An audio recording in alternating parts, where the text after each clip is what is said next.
It is I, and it is Saturday again, and I'm not feeling great. I don't know what happened, but I did not sleep well today. I think there was a lot of noise around me. That's probably why. Uh, Everything hurts, especially my back. So it's quite fair to say it's not great. It's not nice. I'm also a little bit mad at my phone. It's not the usual thing. This time it's not the usual, oh my god, it's the new fog, it's new technology, it's just breaking all the time. It is something somewhat different. I do believe Google is to blame for this, but I don't know what they mean by this. It's really weird. I sometimes use uh, the Google Chrome or just Google feed, I guess, on my phone to bring up uh, articles. And this will recommend different stuff. Might be games, might be tech stuff. It may be even more uh, society stuff, which is pretty nice. I've been getting recommended really strange stuff lately. I don't know why.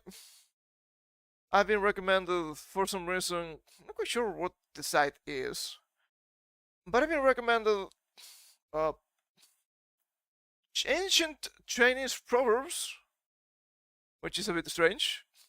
And I've been getting recommended for some godforsaken reason Karl Marx quotes. I think it comes from the Economic Times. What the hell is wrong with you? What could possess you to show me those? Don't you think that's a bit weird? Don't you think that's a bit strange? Don't you think maybe something like that I don't really care about? It's not the kind of stuff for me? Maybe? Have you considered that? Pretty strange. Pretty strange. I will admit. Ow, ow, my side. It's not great. Really strange. Really strange. I don't know if I can fix the feed or anything like that because I don't think that makes any sense at all. I guess I can just tell them, do you recommend me stuff from this site? But they might have something useful. I mean, they have some useful stuff from time to time. I would say rarely. But it is really strange. It is really strange. I'm not quite sure what to think about. Is it maybe just insane propaganda all around me? Well, it wouldn't be that surprising, I don't think. Oh, hold up, I think. My Firefox is joking a little bit. I don't know why. I kinda know why. I did some investigation on this uh, memory leak for Firefox, and it's not the best solution that I have, but at least I know something. It tends to choke way more when I have two windows, but I don't understand why. Because I don't have just an insane amount of tabs open. Sure, I agree. Sometimes, but more than sometimes, it's a good amount. Let's say what 15. I wouldn't say 15 is insane or huge or anything like that. But sure, it's more than normal. But that doesn't excuse that you're using 5 gigabytes of RAM for that. When I have open like Twitter or YouTube without any videos. I just don't know. It is weird. It is pretty weird. And as I said before, sometimes it just chokes without having additional windows or without really doing anything. So I don't think there's just a fix for that. My favorite is when it chokes when you're trying to set up a room for YouTube. Just because I have two videos opened in the back end just to copy a bunch of tags. I use a lot of common tags all the time, so I just copy and paste. And just start to joke forever. I don't understand why, but it just happens. So I guess it's normal with YouTube, just joking. Pretty nice, pretty nice. What a disaster. What a disaster. Okay, are you gonna Giga choke on me today? I don't think so. I don't think we need to separate the staff in chunks today, which is nice to see for once. So let me bring up some music, and we can get into the meat and potatoes. I've been also considering, well, maybe I should just use Brave for this. And that might be true. I might just need to use Brave at some point. Oh, there we go. That too loud? Nah, it's not. Great. Great. So let me move some stuff here to the side. And we will bring up the browser. I don't think we're gonna go to overtime today. I hope not. Oh, come on, man. Please. Right-click properties. Just so I try to bring up the browser. Oh my god, dude, I can't. Oh, this is so difficult. What the hell is wrong with you? What do you mean, coding overloaded? Nothing is going on. Nothing is happening. Stop it. Considering down settings or use a faster encoder. You're insane. You are insane. If I press the settings, I'm using the simple output mode. The bitrate is capped at 6,000 kilobytes per second. What are you even talking about? It's not encoder. There is something sucking my ass here. Please, stop. I'm sick of this. Oh, man. Okay, alright. So, we're gonna start from the top with insane censorship. Oh, baby.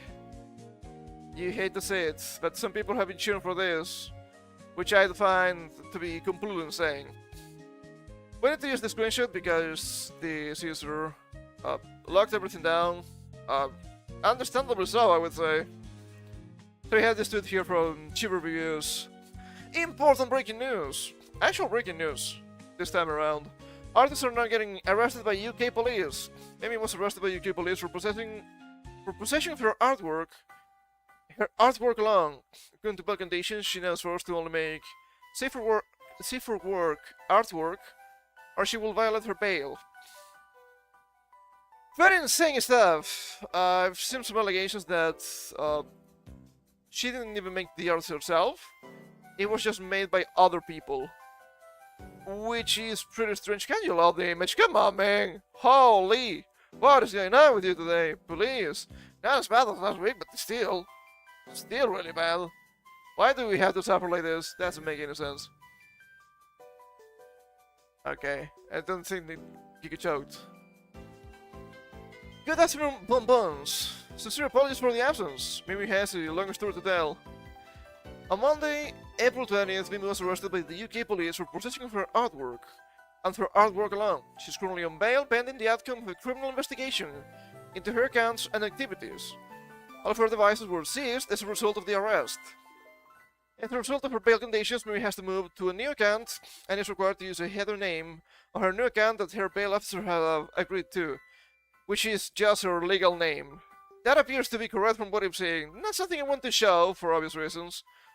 I know she's being forced by the British government, but it's not something I approve of. And again, the question is this one. Her bail conditions or activities for the foreseeable future had to be both safe for work and fully transparent in order to prevent a breach of her bail conditions. Mimi apologizes sincerely from the bottom of her heart for letting all of you down and for disappointing you in such a way. I don't think she's at fault for this. So now you might be wondering, what is going on with this? What happened? What is this? Well, she is, or at least was, a vtuber with a lolly model and there was a bunch of really spicy artwork. I didn't really find anything explicit, but I've seen enough allegations to believe that yes, there was pretty explicit stuff. What I saw was not so different from stuff you can find in anime, really. But it's purely fiction. It's complete fiction. How to connect everything here is just a strange web of happenings. Such artwork, such content is actually illegal in the UK since 2024. I don't think it should be illegal because it's just fiction, but the UK says otherwise. I've seen a lot of people cheering for this because this is really objectionable and this is really how to say this. I don't want to say spicy, but yeah, it just feels wrong. I just don't like it. The usual stuff. And okay, it's fine if you don't like it. It's fine if you don't want to see it. But I just don't think it should be illegal because it is fiction. Then again, it's the UK. They will go for fictional drawings of anime characters, and they will go for fictional stories of incest while they allow for those things to happen in real life with no consequences. Incest in fiction? You cannot do that. But it's fine, you want to murder your cousin in the UK. That's pretty strange. And we got confirmation of that not that long ago. What, about a month? Maybe a little bit more? Really strange. Sure, drawing spicy drawings of lolly characters, not allowed. Pakistani rape gangs though? We cannot be racist, so I guess that's allowed. What a strange timeline we live in. But the thing that pisses me the most here is that some of these people that are cheering for this arrest and whatnot are trying to show themselves as maybe not paragons of freedom, but in theory they fight against censorship. You fight against censorship and you cheer for this? I don't think it makes a lot of sense. I've also seen people from really extreme points of the aisle here. I've seen really religious people cheering for this. It makes sense. And I've seen extremely left gays also cheering for this. A really strange combination here of people cheering for this. And I find it laughable. Really laughable. Because these individuals do not think they're gonna be the next in the chopping block when they are literally the same, if not worse than this. I've seen lolly vtubers, even from the UK, cheering for this. Do you understand that if something like this is deemed illegal, Tsugiwa Kisamada, right? The next one is you. Despite you showing yourself as, oh, but nothing explicit is happening. Yeah, I don't think they care really. Or even furries. I've seen furries cheering for this. Yeah, no, I just don't think so. Once again, it shows that the fight against actual predators is mostly just virtue signaling, and I just don't know what the hell is going on with that. I've literally seen people saying, okay, I'm not quoting with this one. Okay, you might have been raped as a kid, but lolly content is worse. I don't think so. I don't think so. There was also this strange crusade that Schlep has against chibi reviews. You're next because you're a pedophile, because you like lolly content. And it has me thinking, are you sure this is the hill you want to die on? I don't think that makes a lot of sense. But hey, at least you're dead, as they say, right? A rather strange situation overall, right? It doesn't make a lot of sense. It comes to the point that you hate somebody so much, despite Schlepp originally being somebody that uncovered rumors on Roblox. But you hate Chibi so much, you're actually siding with the pedophiles themselves. A really strange situation overall. There's a little bit more to this. We have an update here from the top tier Goon. I mean, kinda makes sense, that name. I guess it's public and you can say it now.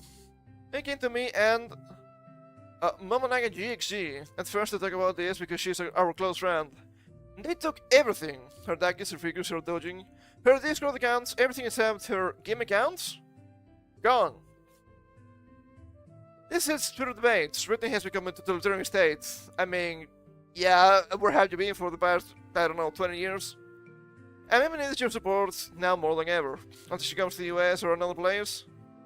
She is stuck, not able to consume any media, her government deems problematic. And this is the stuff 1984 warned us about. And they add some of the links here for support.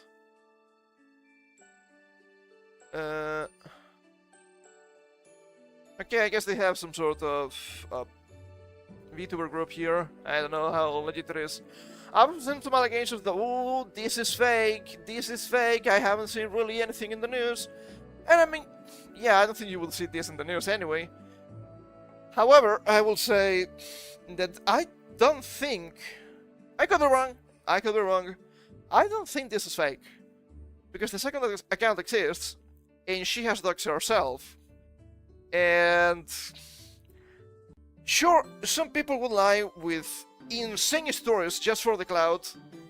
This seems way too outlandish for it to not to be true. I could be wrong, but I'm willing to believe this one at least. At least for now, with what we know. Seems somewhat likely.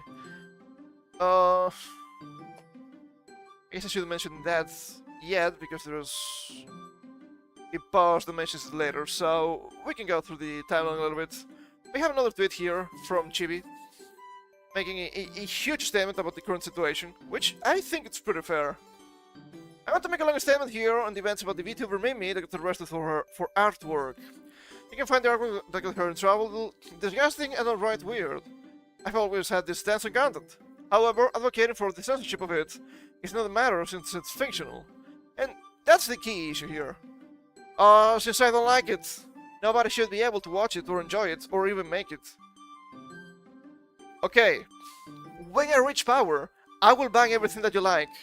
How about that? It's the obvious thing you can say, right? Going for strange but not really dangerous content. It's always something that's really questionable. Because if something gets censored when we're talking about art, everything can get censored, even the stuff that you like. Having someone's life ruined over drawings that isn't a living, breathing person is a terrible situation that many are neglecting to realize. Yes, I've seen a lot of people throwing around accusations of, oh, but what about Shadman? People fail to realize that Shadman was actually drawing real people. One of the worst examples possible, I suppose. He was drawing... was it Keemstar's daughter, maybe? I'm not quite sure, it's not a story I have followed too much, really. But that seems to be... I think that is accurate. Yeah, I don't think that should be okay, because you're actually trying to depict a real person. I don't think Mimi's character is actually real, it's just the anime character. If you look at what happened to Mimi as an example for things to come, that means any adult or suggestive content will get you in trouble within the UK. United Kingdom, I don't know what you need this here, this explanation, but sure. Which will stretch beyond the icky content you dislike, will happen every single time. And the reason I come to this conclusion is because if we look at the build requirements she stated herself, any form of adult content she makes will result in her being thrown in jail, which I don't think that makes any sense. From what I found, pornography is not illegal in the UK. However, I will have to mention this. Sure, they have the what's the name again? The also the kid protection stuff they introduced recently. And that kind of law begs the question. It's not this case at all, but it begs the question. Minors cannot see pornography because the government said so. Okay. What if you have, in this case, 14, 15-year-old, for the sake of the example, that makes the kind of art themselves? I don't know. How can you make a law about such a situation? Sure, we might agree that, hey, maybe somebody that's 14, 15 shouldn't be making that kind of art. Sure, whatever.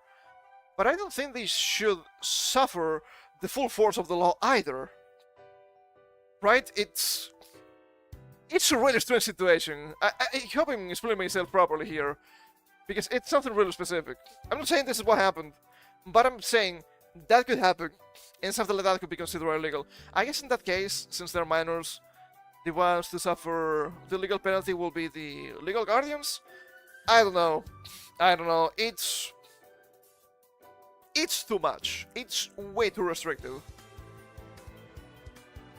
Okay, where were we? Down here. This theme is very scary for one big reason. It indicates that even if she did the little adult artwork with a tall woman, she would still break her bail requirements. Which brings us back a little bit to just anime in general, just to vtubing in general too. I've seen people throwing a lot of accusations left and right when it doesn't even make any sense. Okay, you cannot really call a character that's a tall woman with gigantic breasts a lolly. That doesn't make any sense. But it's coming to a point that a lolly stuff just means when the anime. I'm waiting for the day somebody calls me a lolly because I'm flat. Lumal. It doesn't make any sense. It truly doesn't make any sense. So, for us that we're deep into the Japanese culture, we clearly understand there's differences between different styles of characters, I suppose. This is the UK government. It's a bunch of giganormies. They will see you and be like, oh, you're one of those creeps. To jail with you. Not the kind of argument you want to make. There's also, what's the name of the characters? Witch? The sorceress? From Dragon's Crown? Something like that? You've seen the art. It's a pretty prevalent character. It's the redhead witch with really big and expansive frontal bumpers. And who was it? Jason Schreier mentioning, oh yeah, that's a lolly. That's not a lolly guy. That's not it.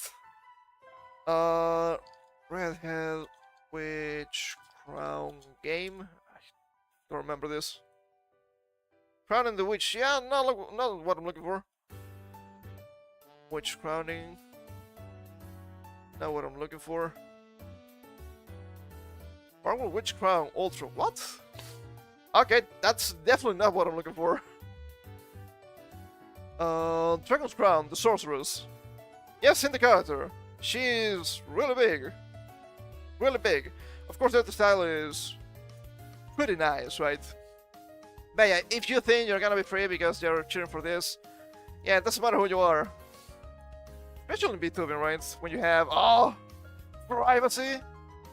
Absolutely not. Which means the government officials within the UK have a serious issue with any adult content that is strong online. I'm assuming partially because of the new laws, but despite the allegations, I haven't seen really any source that literally says, yes, pornography is illegal in the UK. On top of this, Mimi Rand revealed her anime merchandise was seized by the police, meaning even only regular manga, figurines, and anime will be taken by the government. I'm assuming it's for investigation and discovery, but yes, it's becoming lollies when the anime, which they could potentially just criminalize everything that has to deal with anime. Even normal anime we've all watched, and it was airing on TV back in the 80s and 90s. Maybe not 80s, but clearly the 90s. Like, for example, Dragon Ball. OG Dragon Ball. Full frontal. It's pretty funny censorship, I will give you that. Yeah, that could happen. We already have examples of the government within the UK censoring speech and expression. One good example is that they had a whole propaganda game made saying you'll get a criminal record for posting an anime meme. Hey, we played that one. It was... I don't think it was necessarily an anime meme, it was just a meme. But still, I guess it will come back. I did not make this meme. I did not share this meme. It will happen. Memes too dangerous. There's been footage of UK police going to a grandma's house to scare her for a post she made on Facebook about her views on politics. If only she was a Pakistani rape gang member. Still something else being played within the UK doing something similar like the propaganda game to scare you from posting memes. The memes! The memes are too powerful. They have some power, cultural power. But that's just so stupid.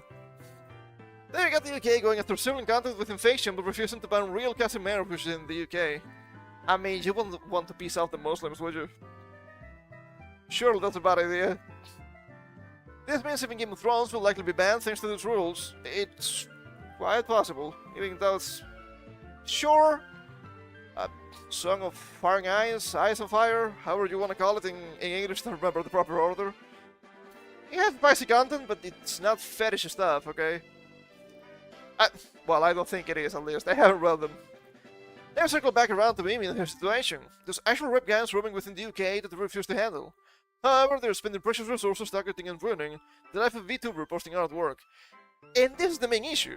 If the UK was trying to portray itself as a paragon of pureness, oh, look at me. We are oh so nice, we are oh so pure, we are holier than thou. And they would try to ban literally everything with a little bit of a spice. I would still be against it, but at least they would be cohesive. No, they have insane rape statistics in the UK. Have you seen London? Have you seen Edinburgh? It's not looking great. Do anything happen to those criminals? No, not really. That's the problem. But don't you dare criticize them. Don't you dare make some memes against them. That's very bad, that's very evil, and you're going to jail. Yes, I've not been joking. We read about those before. It's really that bad. Speaking of artists and even VTubers cheering the situation on and not realizing the cliff that stands before them. Let's read what I mentioned for the past, 20 minutes. It happened in the last year. We all have seen in the last year what censorship has been doing to the internet with digital ID, age verification, collective sound, and more. The fact there is still leaky citizens cheering this on reveals just how bad the situation is right now. Two of the most popular VTubers of all time are lolicons or shotguns. This means that they will be arrested if these laws continue to spread around the world. Which is not wrong. Don't think that will happen in Japan, but not everything is Thin Japan, sadly. Then again, Thin Japan being better remains undefeated, most of the time I guess. A year ago, the UK introduced first digital ID and the cost waves were almost every country in the West followed this example. I don't think that's necessarily true, timeline-wise. You don't just, oh, you know what, digital ID now? Ooh. No, it's been cooking for a while. We read about the history of digital Europe, for example, and it's been in the works for several years. But it's a big problem when people living in countries and regions don't understand the kind of laws they are passing there. I think that's a huge problem. I can only assume that most citizens just live, not necessarily in a bubble, but there's not proper communication from the government, and I don't think that should happen. So much for democracy, as usual. What makes you think what happened to Mimi will just stop at her?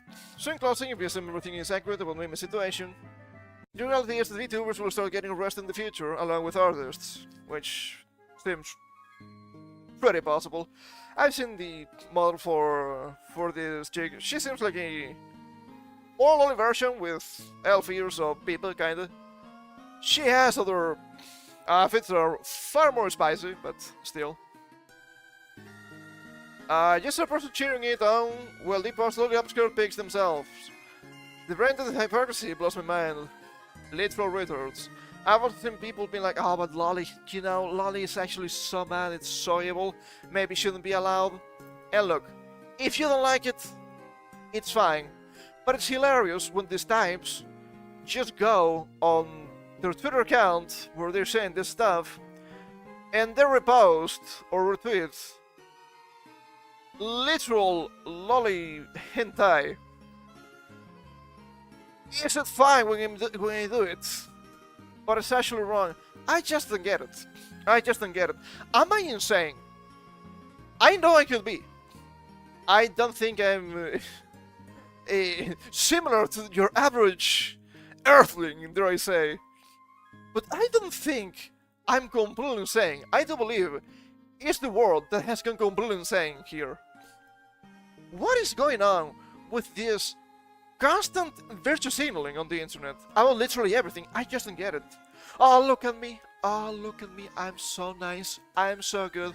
I just have all of the correct ideas. I couldn't live like that, dude. It's insane. I once redeemed the cute and funny. I will redeem the ending scammer. More on that later. It's gonna take a while to reach that story, but it will come at some point. And also something really strange that's been happening on the internet. But I don't understand this obsession of, you know what, I'm gonna completely kill everything I am just for brownie points on the internet. Is this a young people thing? I don't get it. I've been on the internet far longer than these people because I've been on the internet before some of these types were born. So I don't think that's the case. I just don't get it. I don't understand the hypocrisy. Am I insane when I just try to be true to myself? It feels really good. It feels really liberating, dare I say. I kind of become a little bit like Kishibe Rohan. But when somebody strong tells me something that I need to do, the only thing I want to tell them is Daga Kotoru.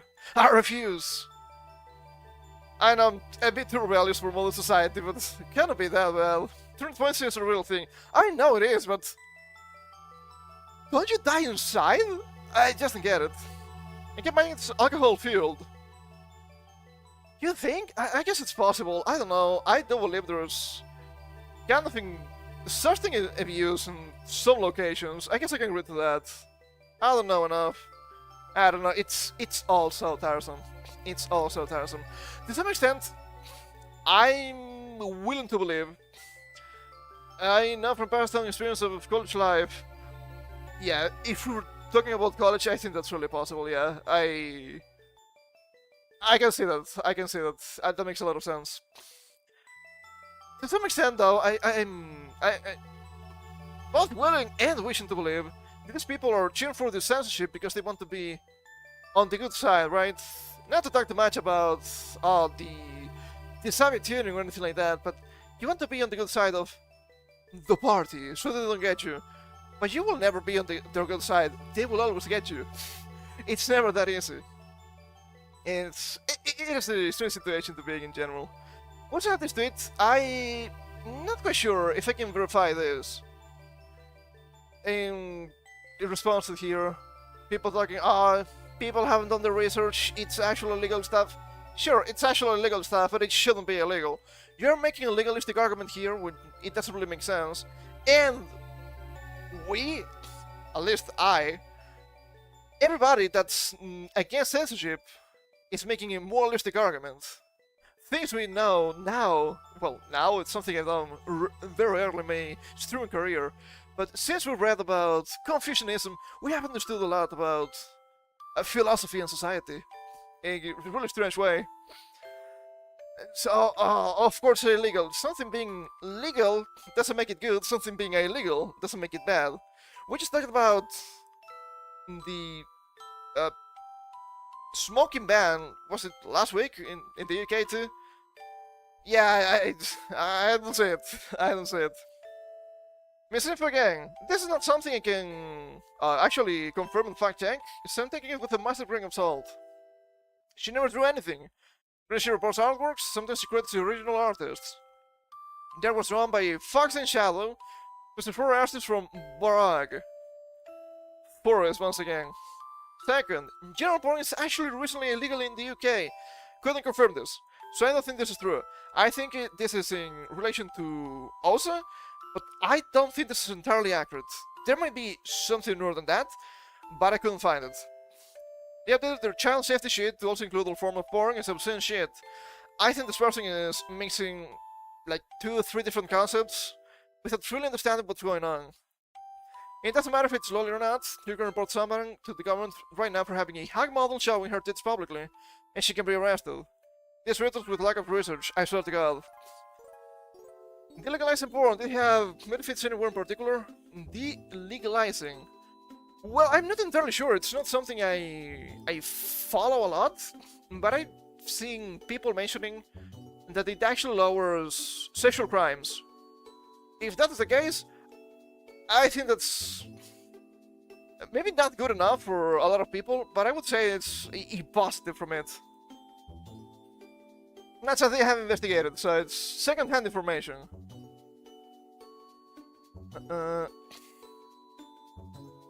Yeah, I don't think they have more information here. In general, just a bit strange. Once again, they keep going for fictional content when they have an insane uptick in rapes in the country with no proper checks and balances, so... Yeah, I don't know, I don't think the UK is the paragon of morality at this point in time. And we also have another tweet here from Ayakamods, and they explain more in depth what's going on in the UK. Boy, do you like D for Vendetta? It's actually coming. Do not watch the movie, it's really bad.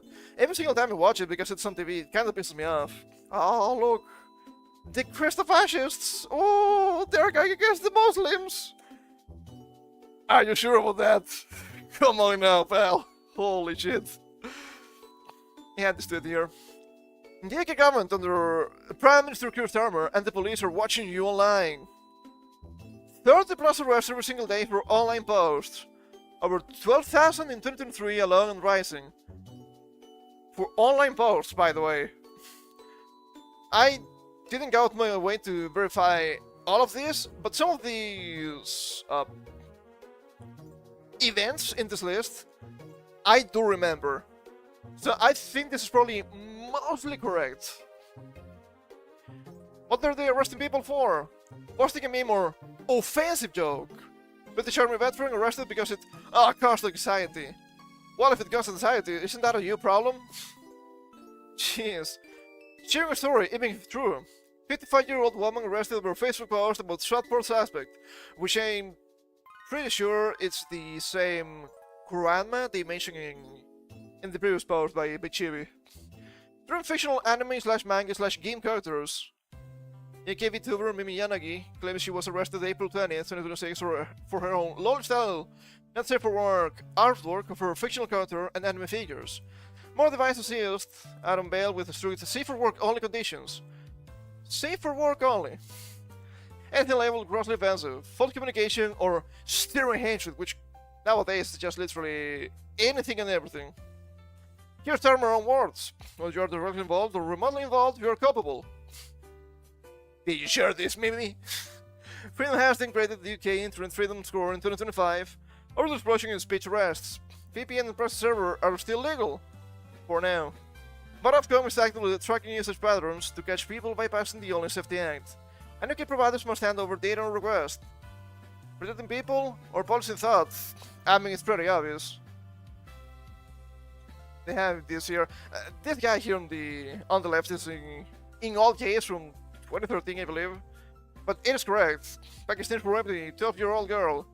I mean, you cannot really get them. Right, you wouldn't want to be racist. Yeah, I just don't think there's much more information there in the replies in this case. It is not great. It is not a great situation overall.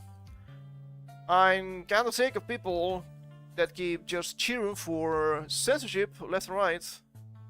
It makes no sense to me. And at this point in time, I do understand when people say, you know what, if you're in the UK, you need to get the fuck out of there.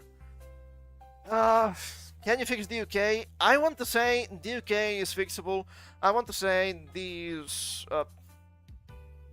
all of these countries are fixable, but they're not easily fixable. Of course, that's a big problem. How do you fix it? Well, you need to vote in somebody that's not a massive clown. Can you do it? Nowadays, I would say it's really difficult. Not just because of strange legal warfare you have from the government. Hold up. Can you stop turning blank? What's going on with you recently? Jesus Christ. And this screen is not old. I think the cable's a little bit loose. I tried plugging it out in gang. I just don't think it's working so great. Oh, hope it doesn't become a problem. If it's just the cable and I can just buy a new one, it's great. If it's the string, I'm gonna have a fucking conniption. It's the newer string of the two, after all. I bought it, what, 3 years ago? 4 years ago, kinda? Yeah, it's not that old.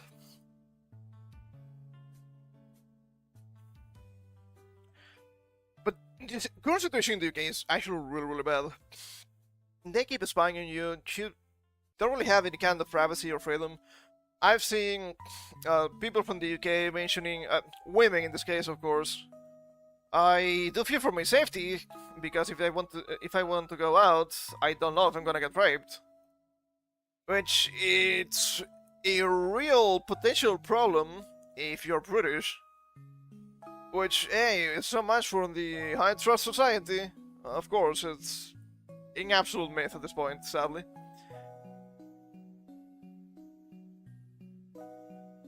It's really insane. It's truly insane. I don't understand people that just want to flee.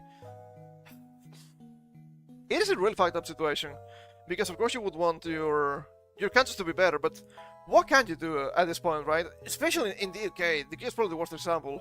We can all laugh at the UK, but if something is happening in the UK, it's coming for you. You're in Europe, it's coming. Are you in the US? It's also coming for you. Canada, Australia, New Zealand, yeah, it's probably already happening. But there's a way to fix this. There's always a way to fix this. But you don't want to see the most extreme things because it's not gonna be nice. Oh, makes me a little bit squeamish, not gonna lie. Well, in the case of the UK, there is... what's his name again? Was it Trooperlow? I'm not quite sure. The guy that just wants to deport a huge amount of immigrants. Because it's clear, currently, the UK is just getting completely fucked. Literally. By immigration. Oh, but these people are evil. And no, you need a strong politician that's gonna press the fix everything button. The UK, man, the UK. It's kind of funny when you say the current king, Charles III, always talking about the Irish Muslim population is so important. People think it's something new. It's not really new. That guy has been mentioning the Muslims in positive lights since at least the 90s or maybe even the 80s. So, no, this is not something new that just came out of nowhere. It's always been happening. It's always been getting worse. And you know what? Speaking of things that are getting worse, let us talk about the cars a little bit, shall we? It's also gonna be kind of a long section, but I think it's really important. So here we have... Soon-to-run car spy tech that can kill your engine will be mandatory next year under Biden policy, sparking major privacy fears. This in the US. It is my understanding this law is actually from 2021, so it's not something that just spawned randomly. Once again, do people know the laws that are passing in their countries? I just don't think so. What is this lack of communication? It doesn't make any sense. Are you ready for your car to decide if you're fit to drive? If not, you'd better buckle up. A federal mandate? If it's a mandate, can it be turned around because it's not actual law? I think that's the case, but I'm not entirely sure. A federal mandate declares new vehicles will have in-car surveillance for 2027 models onward that can decide if a person is fit to drive, and can make the car inoperable via so-called kill switch. and then kind of brushing your teeth or gargling with a Listerine to work around the driver monitor if you had one too many.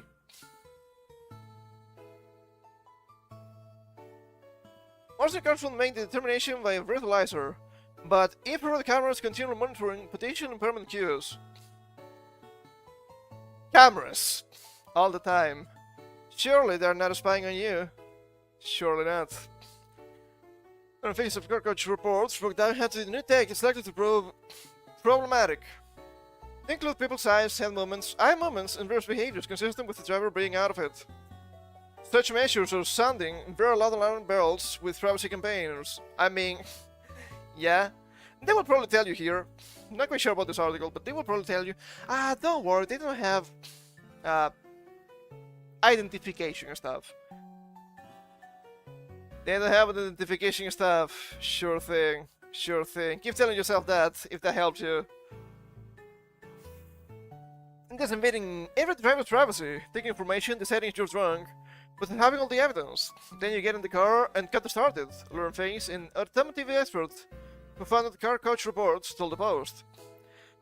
The Institute for the New System was built in the 2021 Infrastructure Act. Oh, god damn it. I do hate those gigantic laws. Oh, 1,000 pages of law.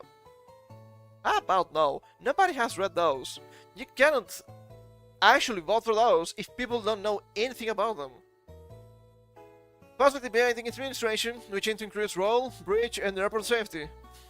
It's just about safety. Originally it was designed by mothers against drunk driving, a good group that doesn't want anyone driving drunk. Nobody wants people driving drunk, Fix noted. Yes, you don't want people driving drunk, I agree to that, but you can have preemptive laws. Laws can and should always be reactive. If you have preemptive laws, that means you're actually clamping down on freedoms. You cannot have both at the same time. For a law to be preemptive, you need to spy on people, you need more control. That's the opposite of having more freedoms. And I understand that some people will completely sacrifice their freedoms for just the tinge of perceived security, which I don't think it's actual security anyway. Car accidents are an everyday occurrence across the US. I mean, car accidents are an everyday occurrence literally everywhere in the world, I would say. And alcohol is a factor in many cases, with 804,926 people arrested on suspicion of driving under the influence nationwide in 2024. Seems like a big number, but remember, it's the US, there's a lot of people. So, if we're talking about 800,000 a year, when you have 342 million, it's not a huge amount. It's not a huge amount. General Motors filed a patent for resistant not detects if someone is impaired through cameras and sensors, unless in the way a driver walks up to the car. What if you're being silly? What if you're with your friends and just dancing around, for example? That seems too much. Past to use cameras and machine learning to scan irises, track facial expressions and monitor heart rates to see if a driver is impaired. Monitor heart rates, I'm assuming through the steering wheel, but don't you think that's too much? Always about the biometrics too. Surely they will not sell your data. Oh boy. Here's working a system that will prevent the car from starting if certain sensors in the steering wheel detect high levels of alcohol, according to reports. Okay, this is probably the most hilarious. Just wear gloves, Lamau. I know a lot of people. No, not a lot of people. I've seen people that try with gloves. What an easy fix. You can always bypass these control systems to some extent, which is actually the thing I want to talk about through these insane stories. Here we have the third figure image, including with General Motors patterns showing how stake to detect drunk drivers via the rock will work. What if for some reason that stops working? Because it's only brand wide. It's not all cars. Figure 3 image included with force patterns showing head stake to detect drunk drivers through cameras and sensors will work. God forbid you're gonna get a little bit stressy with the wife. And it seems like a bad idea. An image included with force pattern displaying an element of its drunk driver detection system. I just cannot parse anything here. There's a cop here, and that's it. I'm assuming they have a sensor, camera, or something there. But each approach has its flaws, according to things, since there are million scenarios that could make the car think you're inebriated when, in fact, you're undergoing an emergency, which... fair. Maybe your mother fell and she needs your help, your house is on fire, your wife is about to give birth and needs to be rushed to the hospital. Maybe you're just stressed, and your car refuses to start. That's where the problem lies. Once again, it is preemptive. It shouldn't be preemptive. If it's preemptive, you will always see these problems. Because, I don't know, the government knows best, Clankers knows best, the car knows best. Now, I have a car, and I will use the car. But what about if you drunk drive? And I understand the argument of, well, you see, but it's not just on you, because you could hit somebody. Sure. But drunk driving is illegal. And I am breaking the law. Let me break the law and be punished for it. I don't think it's such an insane thing to say. But I guess it may be. Also questions about the result. How long until your car turns back on? How do you get out of kill switch jail? You can call the police. I'm mad about the control of something not letting you drive your own vehicle when you need to get somewhere. That's a big problem. Alcohol-related crashes killed 2,429 Americans in 2023. And once again, 804,826 people were arrested on suspicion of driving under the influence in the US in 2024, according to SafeHome.org. This is not a huge amount of people. Sure, nobody should have died, I agree, but this is not even the amount of crashes, this is the amount of people that died. Once again, for a country that has a population of about 350 million, less than 13,000 in a year, it's a really tiny amount. While drunk driving is a very real problem, taking every driver before each ride is a huge undertaking. Every day in the US, 1.1 billion car trips are made, according to the Bureau of Transportation Statistics, almost half of which are for shopping and errands. Which we can see here, right? 1.1 billion car trips every day in the US. But less than 13,000 killed by car crashes in a single year. Sure, it is a problem. I would say it's a really tiny problem. Singer Justin Timberlake pleaded guilty to an impaired driving charge in September 2024 after being stopped in New York. That makes sense. Harry Muggins, CEO of Purpose CBA, warned that the result of drivers being constantly monitored is likely to be their data being sold to insurance companies. Not just insurance companies, but also insurance companies, for sure. The National Highway Traffic Safety Administration admitted to Congress in a February report that the technology isn't ready to deploy yet, pointing out that leaving a system with 99.9% accuracy will generate millions of false positives every year. It doesn't matter what you do. You can have a system that's 100% accurate. You will always have false positives, because the systems cannot be perfect. Privacy experts are also worried about what happens to all the information cars record about their drivers. It's definitely not going to stay in the vehicle, Hermagan, CEO of Privacy B, told the Post. Tracking all kinds of visual signals, and they're usually sending them up to some kind of automotive cloud, because of course the cameras themselves cannot detect the impairment themselves. It's obviously not powerful enough. Hold up. Thought I had something on the side, but I didn't. Muggins, who believes the enforcement against drunk driving, noted it's unlikely the data will stay in the cloud. A handful of large automakers take this behavioral data and burden your terms of service agreement to give permission to the automaker to sell the data. And I bet the TOS is actually not even that clear anyway. So they will get you no matter what you do. See, you approve this, and even though it's not clear, we can't just do it. Because we had decided to do so. Or they could just change the TOS after the fact. I have seen some companies do that without actually notifying their users. Great. Great. They're actually selling it to companies that creating a subjective risk score of an individual and sell it to insurance agencies. as of November 2024, it was signed into law. In February 2026, Trump passed it through the budget, so it's funded. I mean, yeah, probably not a huge bill that nobody knew anything about, so kinda makes sense. And given up this fight against the personal information of consumers being sold to the highest bidder, Morgan said, we can normalize the exploitation of personal privacy. As with many new measures, consumers will also end up paying for it. According to estimates, the infrared tech will jack up the new car prices from 100 to 500 USD. According to website Geek Spain. Consumers don't want the infrared detection, said Fix. That's going to cost people to keep the cars they have, so it will hurt the auto industry, which she claims hasn't fought back very aggressively against the systems. And I guess maybe everything here is connected, right? Because somewhat recently, the past year or so, I knew about this thing that Obama did.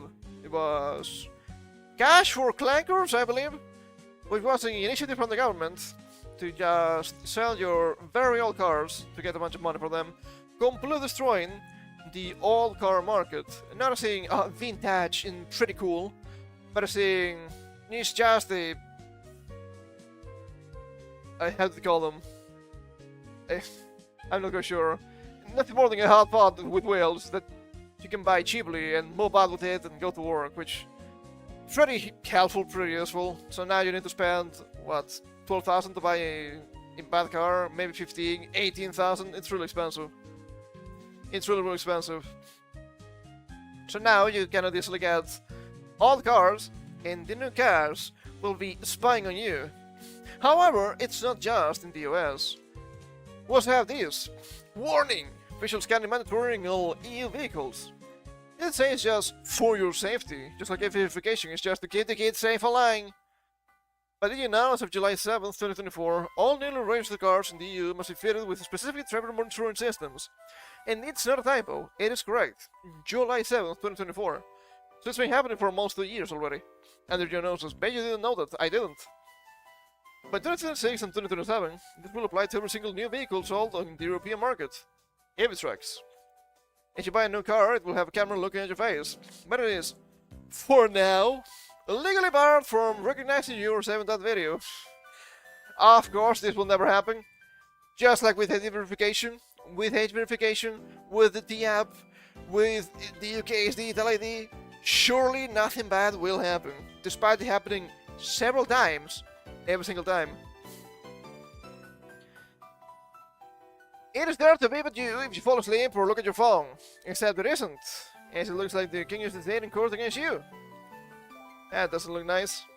The US General Safety Regulation, GSR2, mandates two specific systems. DTAW, driver drowsiness and attention warning, monitors your fatigue level by analyzing how you steer, or using cameras to watch for yawning and long eye closures. For yawning. What if you're just a silly guy and you're just going all the time? Why? Because you can. Is that illegal? I guess it could be with this. Or if you're just singing something insane, right? Like, I don't know, death metal. It's a good way to perk you up when you're driving to work. This is just gonna generate a huge amount of problems. ADDW, Advanced Driver Destruction Warning. This is the more advanced part for 2026 and 2027. It is cameras to track your gaze. If you look away from the road at a phone or a passenger for more than 6 seconds at low speeds or 3.5 seconds at high speeds, the car alerts you. Who will it alert in the future though? Literally everybody. What legal punishment will you be subjected to? What penalties will you receive? Will you be able to even start your vehicle if you break the rules? This will probably be used for speeding. They can detect high speeds. So, detecting your location and your speed shouldn't be that difficult at that point. So, Big Brother will know if you're speeding. So, you cannot run away from the speeding tickets. Doesn't matter how fast you are, they will always get you. EU law on GDPR supposedly governs how these face scanning cameras work to ensure they don't become surveillance tools, But do we really believe we're not headed into a centralized system of global governance and mass surveillance? Digital ID for your convenience is being rolled out across many countries as a facial recognition tag in essential supermarkets at the self-service checkouts, for example. And a lot of people mention about the GDPR, it's the data protection law in the EU. It's so good, it's so useful, it's actually a smoke screen. Because the government and government agencies in general can just be exempt from them. So, despite the government or different governments in the EU, because you could have national government and the EU Commission as two completely, quote-unquote completely different branches in government if you live in the EU, they can just look at your information for your own safety. Legally speaking, they don't have complete freedom to do so, but as long as they give a good excuse, like security, safety, protection, what do you think of the children, they can just do it. And they will do it. Because this is already happening to some extent with digital ID and face scanning. So now, GDPR will not help you against the government. It is a tool from the government against you. The claim that laws are already in place, laws can be changed in the future. Remember, emerging legislation that restricted your freedom of movement forbids using this technology for biometric identification, facial recognition. The card sees a human face to track eye movement, but it's not allowed to know who you are, supposedly. I think that's really interesting, because this mentions the car. Yeah, but what if they send that information to a server from the dealership or from the government, and then goes to a different place? In that place, they would not be beholden to these restrictions. So they would be like, oh yeah, it's this guy, it's Young Smith, it's I was about to say a Russian name, I don't think they're beholden to the EU, thankfully. It's Fabio, it's, I don't know, Pierre, whatever. A bunch of different European sounding names. They will know it's you, and they can just connect everything. Come on, they're looking at your face, they know your car, they have your digital ID, they have your face, and you don't think everything is gonna be connected? I wish it was this awful. It is claimed a closed-loop system means your data must stay inside the car. Come on. But it can be used in court to remember. The camera's vision is processed in real time by a local chip and then immediately overwritten. Supposedly. E-cards are generally prohibited from sending your video or distraction logs to the cloud, manufacturers or insurance companies. Supposedly. They just need to change the name, they just need to call it something different. And bam, suddenly it's legal. The EU doesn't currently mandate a breathalyzer or kill switch for everyone. Yet. Kill switch will knock off your car and prevent you starting or driving it. Instead, they maintain that all new cars will have a standardized interface that makes it easy for authorities to install an alcohol interlock device. So yes, authorities can interfere with your vehicle and movements. Eventually it will happen. You will be under complete control from the government. So much for freedom. What freedom? Since July 2024, all new EU cars must also have an event data recorder, a black box recorder. Why? Your data is yours and isn't going to be shared. This is purely for recording technical data, speed, braking, steering, in the seconds before a crash. This can and will be used as evidence against you. Electronic systems are anonymous and cannot be used to identify the driver or owner. Its only legal purpose is to help investigators understand when an accident happened. Will this always be the case, though? I mean, it's a nice excuse. That you have read all of that and think it's necessary when you're welcoming a lockstep loss of your privacy and rights. You're accepting being treated as a criminal before you ever have even committed a crime. You're accepting preemptive evidence gathering before you have ever committed a crime. And remember, a crime could be anything in their eyes. Once again, this is the problem with preemptive law instead of reactive law. You cannot stop crime. You can only punish it. Well, you can potentially stop crime. And not like this. You can potentially stop it in the act. They implement the rules, and those who so limited through security and surveillance state make certain that will regret it. But by then, it will be too late. It will be. Next step, camera in your bedroom for your safety, for sure. All of this has me thinking, because this reminds me a little bit of maybe you remember this piece of news that was floating around early 2022. I say early, I think I just mean the first half. BMW and the subscription for heated seats.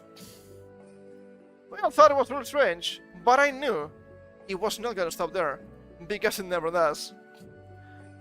It has had me thinking of other strange happenings we have seen in recent times.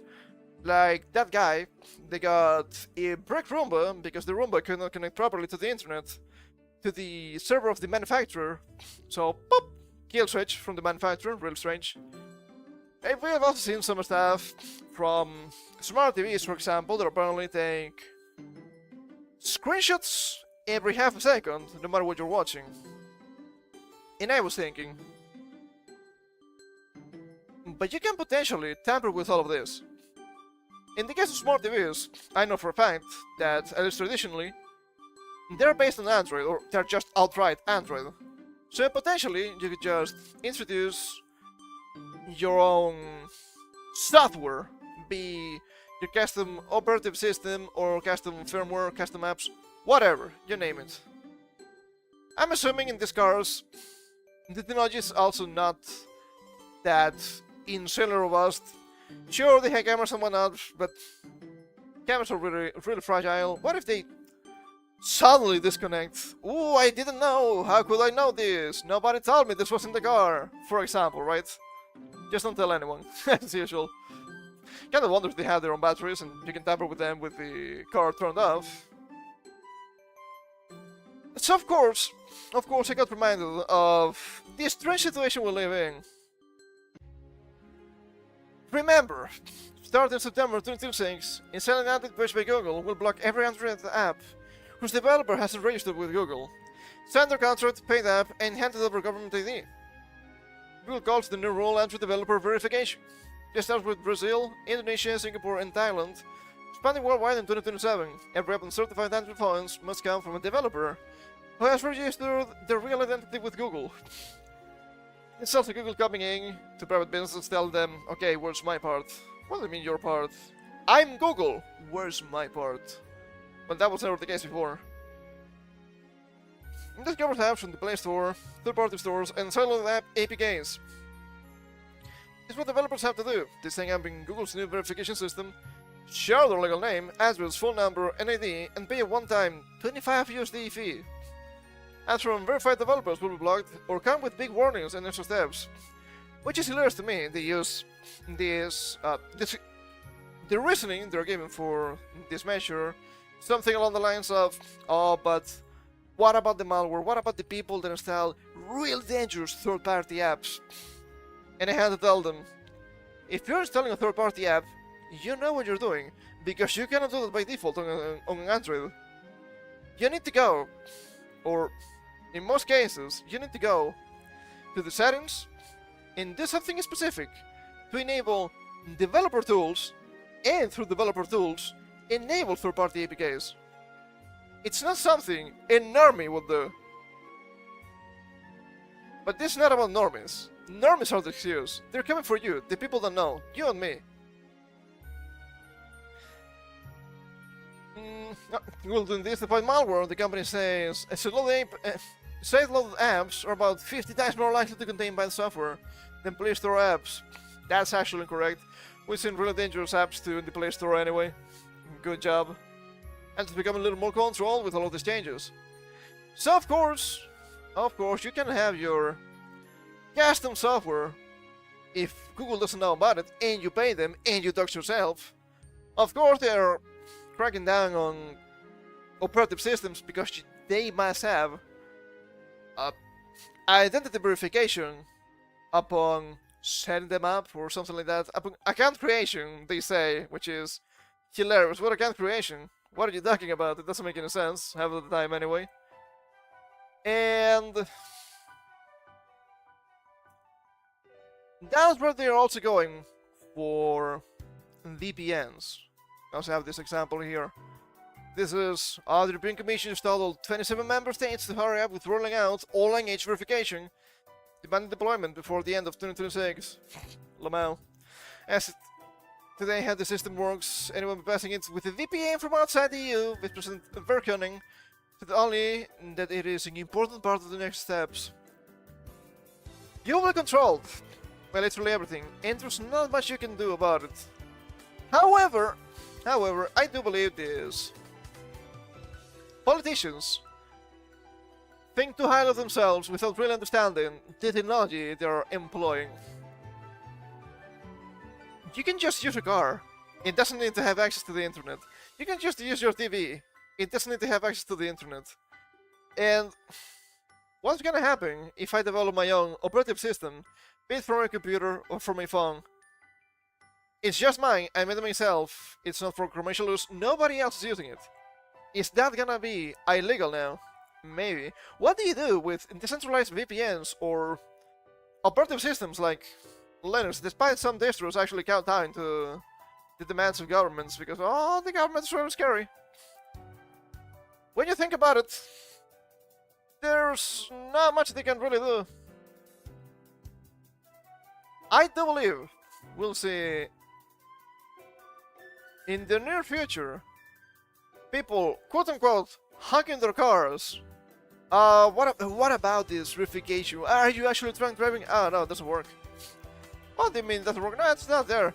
But it should be there. I don't know. I don't know what happened. I have no idea.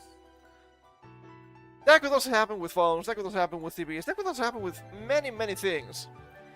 These governments are pushing insane control and surveillance on you. And they're creating legal warfare for you to not be able to push back. I do believe, still, that we have a human right for privacy, despite being eroded day by day. I'm not telling you to commit crimes. I'm telling you there may be alternatives.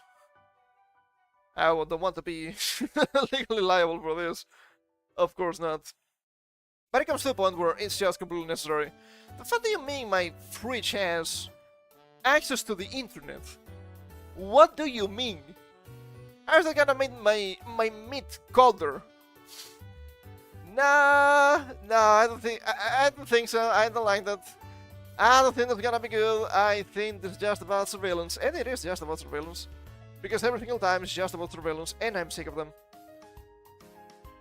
The real question is, can you play Doom? We are playing Doom.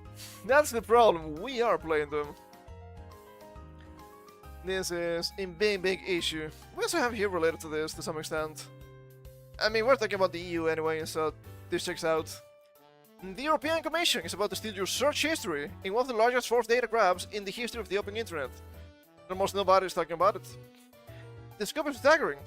Every query you type, every voice and photo search, every autocomplete you accept, your language, your device, your country pin to a 3 km squared grid, every result you saw, every link you hovered, every click and scroll, the full chronological order of your search sessions, which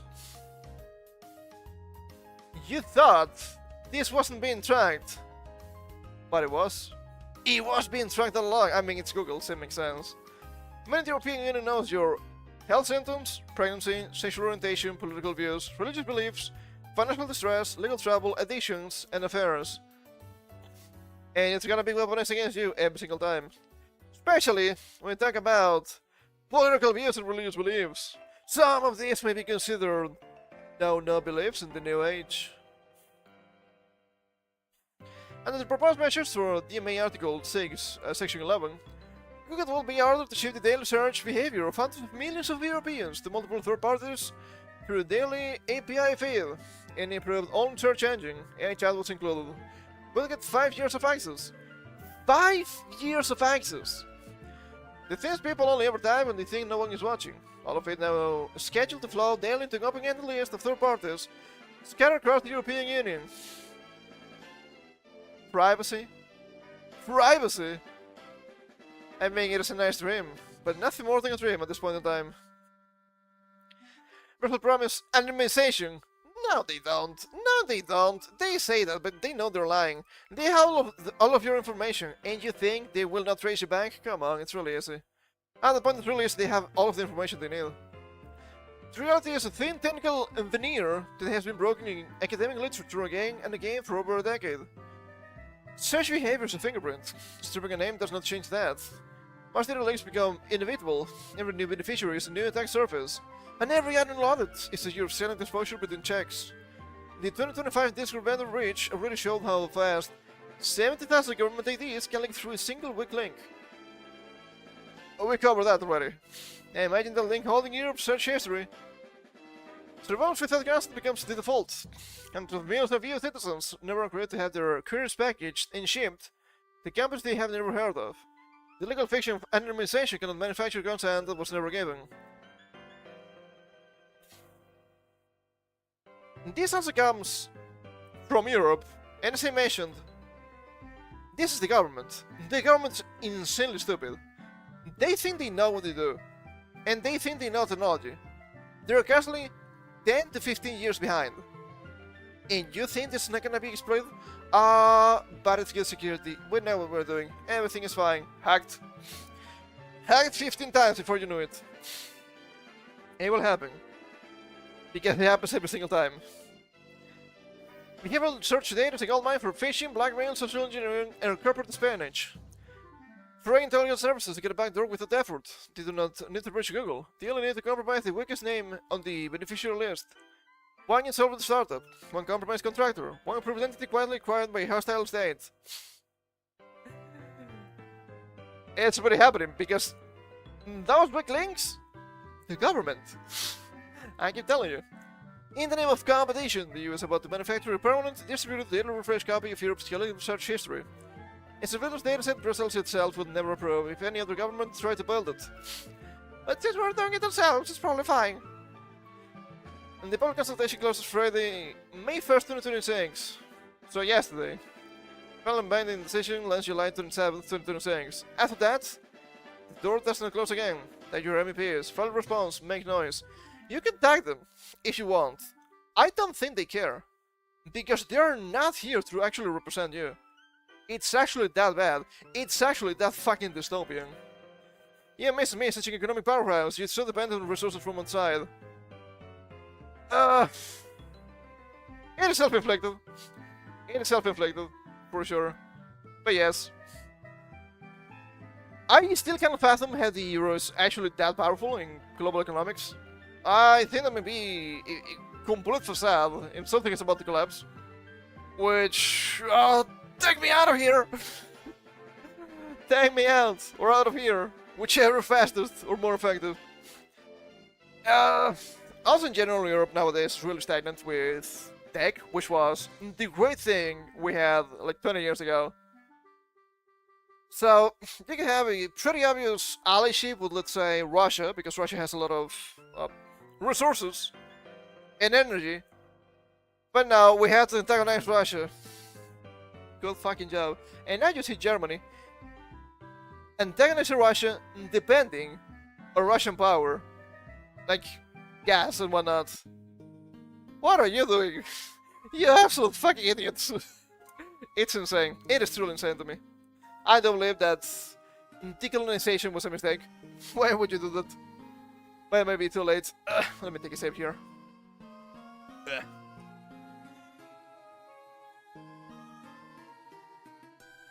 Now they're trying to regulate everything while not knowing anything about what they're trying to make or the technology itself. It's powerful in the sense that it occupies a strong second and full for growth economies to support their products into and get the power or trailing US in some key technologies. Potentially, maybe. I'm not quite sure. I'm not quite sure. I think the EU looks way better than it actually is. It's really flimsy at this point in time. I find it hilarious how they're trying to cope a little bit. There was someone present in France, I believe. you know, shitty stuff. We need to invest in AI. We're gonna invest. What about 30 million? Okay, 30 million is nothing. What are you doing? Yeah, I don't know. I just don't see it. It's just the insane race to the bottom of the barrel. It's just about regulation and oh, but this website's gonna do this in European countries. Okay, but you don't really have any kind of basis for that. They can just say, okay, fuck you. You don't have any technology anyway. Where's your military? Where's your internet? Where's your a bunch of things? Yeah, it's not good. It's great when you're allied to the US. Are we allied to the US now? Officially, I suppose, but it's not looking great. What I have here, this is an article from last week, I believe. Also talking about Chrome, I guess it's time to de-Google yourself. It's somewhat impossible, but you can lower your Google usage at the very least. From fraud and privacy, Chrome is a surveillance platform. Here's the evidence. It's the world's most popular browser, and by design or negligence, the world's most permissive tracking tool. Nah, it's on purpose. It's the main business model for Google, actually. Search engine? Nah, selling your data. Oh, hold up. Oh, why do you feel so full? I guess I had a big dinner yesterday, and I still feel it. And then mate, uploading isn't as fully functional as needed at the moment. I'm wholly dependent on Google. And there are some things you're wholly dependent on Google. I agree to that, but maybe instead of using Google Chrome, you can use Brave. Instead of using the Google search engine, you can use something different. Brave is not that good, but it's something. I do believe DuckDuckGo is also derived from Google, so not the best, but Gmail. I guess you could use Proton Mail, something like that. That's okay, but YouTube and other stuff, yeah, that's just Google. I do believe it's almost impossible to completely Google yourself and still be in the great scheme of the internet. I use Brave as far as search engines go. Not great options. Not great options, I do agree to that, but I mean, if you actually want to commit to de-Googling yourself, you need to make some sacrifices, for sure. Most people think browser privacy is about cookies. Clear your cookies, install an ad blocker, maybe use incognito mode, and you're fine. I mean, that helps a little bit. When we talk about privacy, it has to deal with outside Google. You're not fine. The infrastructure Google has built into Chrome, and just enough to protect you from, goes far deeper than cookies. And the company just abandoned the 6-year project that was supposed to fix it. Yeah, I don't think it's random either. It's what Chrome doesn't protect you from, and what it actively enables. The fingerprinting problem. Oh, not like this. Forget cookies. Your browser has a face. Fingerprinting is a tracking technique that works by combining thousands of tiny technical details of your device into a unique ID. No cookie needed. You can clear it. You can opt out of it. You probably don't even know it's happening. There are at least 30 distinct fingerprinting techniques active in Chrome right now. And this is something, similar? Quote-unquote similar, I don't think it's that close. As what Facebook does with their ghost profiles. This person appears here as friends for different people to make a ghost profile of you. That shit is real too. I'm not a big fan of Meta anyway. Your GPU betrays you. Canvas fingerprinting, where sanity and suddenly instructs your GPU to draw something, and then hashes the pixel output. Appears on about 12.7% of the top 20,000 websites, which is a big amount.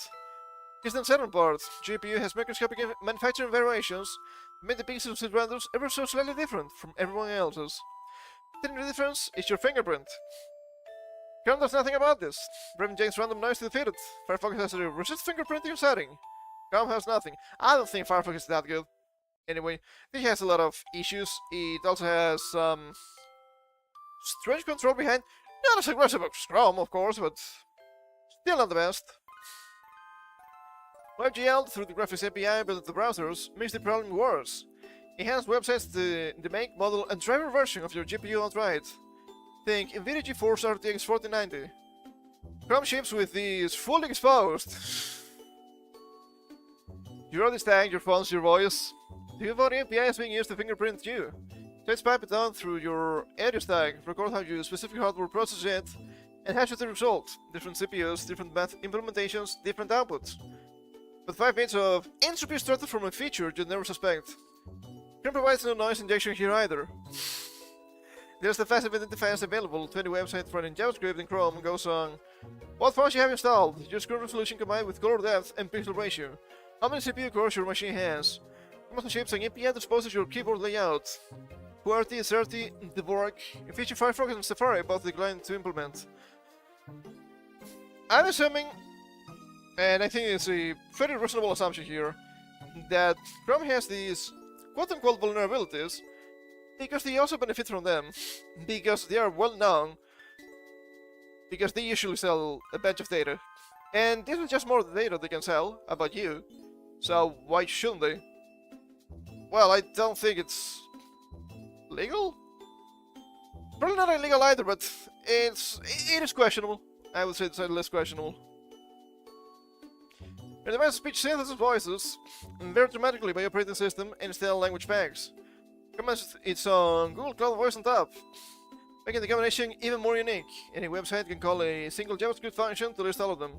No permission prompt, no mitigation. So, yeah, I guess that's... I have a small tour of a few questions for you. Go on, I will read a little bit more in the meantime if you don't mind me.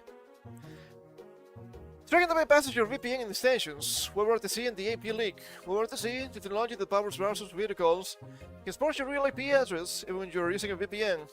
Ooh, that's a little bit fucky. It has partially addressed local IP leaks, but public IP exposure via STEM servers remains an open wound. Takes all one language JavaScript to exploit. Fucking JavaScript. Oh, but JavaScript is so good. JavaScript is a massive piece of shit, okay?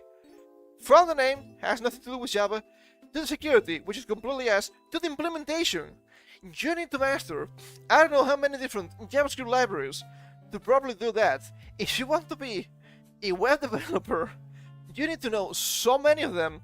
If it was a completely different job, it would be seen as outlandish, because it kinda is. My goodness, I hate this.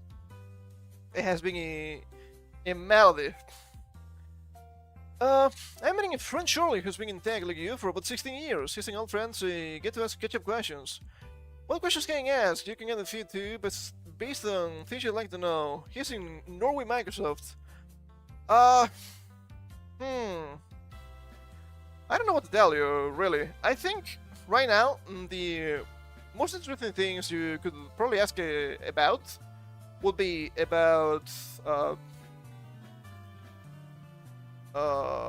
one hand security. I think it's important, and on the other hand AI, as AI implementations for actual developing, not we have added the AI agent here to Windows 11, which in the beginning it didn't really work. I think those are probably the most interesting things,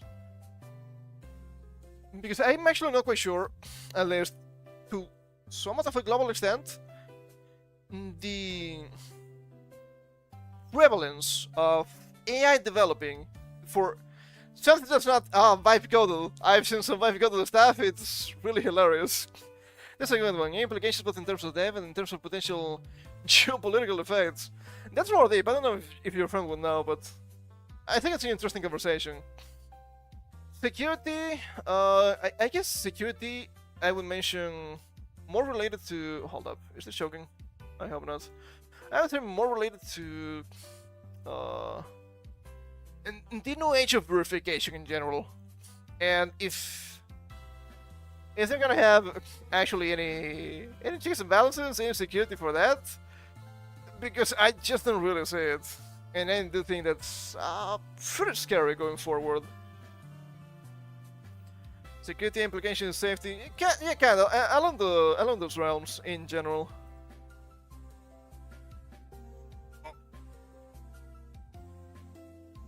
Oh, fuck my back. Nice. That was a nice stretch, I guess. Shit. Because I don't believe this rampant identification stuff is just too fast and way too easy to bypass, right? I mean, since you have operating systems that don't have verification anyway, it's gonna be really easy to just bypass it. I'm just using Windows 98. But I mean 90. Yeah, why not? If it's good for banks, it's good for me. Actually, there's generally some inputs. I'll let you know, okay? We'll see what we can get from that. If something interesting or just the usual PR responses. Not trying to dog on your friend or anything like that, but still. I'm sure he has that knowledge of what Microsoft is doing. He was working on AI and SL for over a decade. Wow, that's actually pretty impressive. Okay, where were we? The JavaScript. We read the JavaScript thing. TLS fingerprinting. Before the page even loads, TLS fingerprinting operates at the network layer before your browser has loaded anything.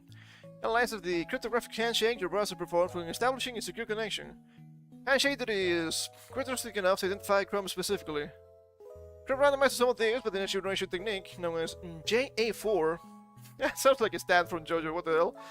And it's not randomization. Browser extensions cannot see TLS fingerprints at all. This tracking vector lives entirely outside the reach of anything you install. I guess that's also a bit scary. The cookie promises that were never kept. 6 years, 0 delivery. To be fair, there's a lot of issues around cookies. It's not just a yes or no. If it was, it would be really easy. But no, they will always have cookies in the... a little bit in the back, right? There's always something somewhat active. And I don't think you can get rid of that. I'm also saying, especially from European websites, I've complained about this many times before. It's not accept or reject. It's accept or pay for a subscription so you can reject. I don't know if that's legal, but I don't think it should. What do you mean I need to pay for that? Get the hell out of here. I'm not paying you, piece of shit. You have bad articles anyway. And you want me to pay you? No. You're getting thrown into the archives. That's my revenge. Well, announced in 2020 they would remove third-party cookies from Chrome. Come on, bullshit. The tracking mechanism that allows a single advertiser embedded across thousands of sites to maintain a unified profile of everywhere you go. In July 2024, after 6 years of promises and repeated deadline extensions, Google simply didn't. What did you expect? I mean, it's Google. I know it's not necessarily the same, despite being the same huge conglomerate, but I do need to remind people. There was this YouTuber guy with tens of thousands of followers, I think.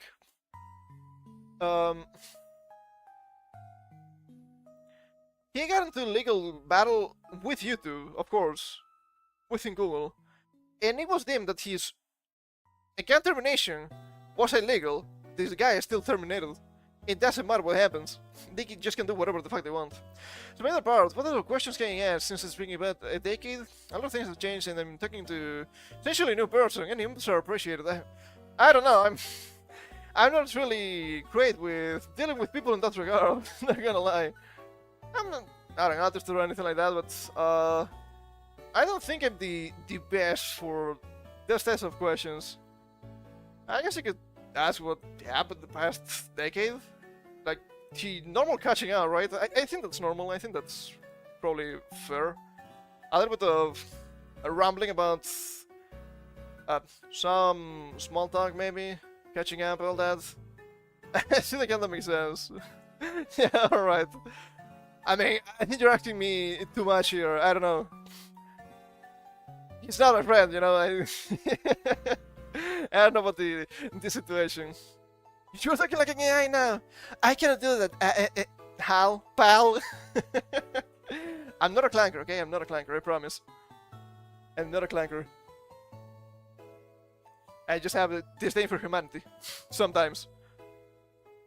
As I mentioned before, I'm not your most average earthling. So there's gonna be a little bit of friction. I just tend to assume a lot of things. Oh, I haven't seen you in 10 years. Yeah, what have you been doing? Just working. I guess that makes sense. I don't know. I'm not the most sociable guy, I'm afraid. That's why I'm here. Date December 24. Months before killing the Privacy Sandbox project entirely, Google quietly updated its official position on fingerprinting from fingerprinting is wrong to fingerprinting is acceptable if disclosed as so much. The US Information Commissioner's Office publicly pushed back. Google did not change course. In April 2025, Privacy Sandbox, the 6-year project that was supposed to fundamentally enhance privacy in the web, was abandoned altogether. Color me surprised. Yes, but I'll take it lightly. I don't know. Am I jesting or making a joke to show the reality? It is true. I'm not really sociable. I do find it difficult to socialize with people in general.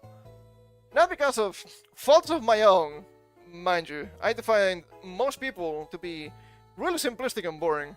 That's why. I don't want to be a guy here being like, oh, look at me, I'm so special. I just think everybody else is inferior. And that's the joke. That's kind of the joke there. But yeah, I do find a lot of people tiresome and boring. A lot of people are really simplistic. Maybe a me problem. It's fine. Wouldn't be the first time. Not sociable either, but that's not what I meant. Sometimes you meet people. Fuck, I'm choking here. Sometimes you meet people who trust you for who you are, so there's no economic value attached. Oh yeah, no, it's not about economics at all. It's not that I think, people are fake and they just want you for whatever reason. There's some people like that, of course, but I don't know. I just have a different vision of the world, maybe. I'm just worried about different things than the majority. TLDR, I'm not a normie. I guess that's it. The hidden track infrastructure. Holy shit, this article's kinda long, actually. Name? I guess the name would make sense. Synonym cloaking is a typically privacy hostile technique that works like this. A company configures the DNS so that analytics.yourbank.com strictly points to tracker.adtech-corp.com. Request logs first party. Cookie blockers are bypassed, privacy extensions are bypassed. The really damaging part, cookies scoped to your bank's entire domain, including authentication cookies, get automatically sent to the hidden tracker. Covers the only major browser that neither blocks name cloaking natively, nor gives extensions the DNS APIs that would need to detect it.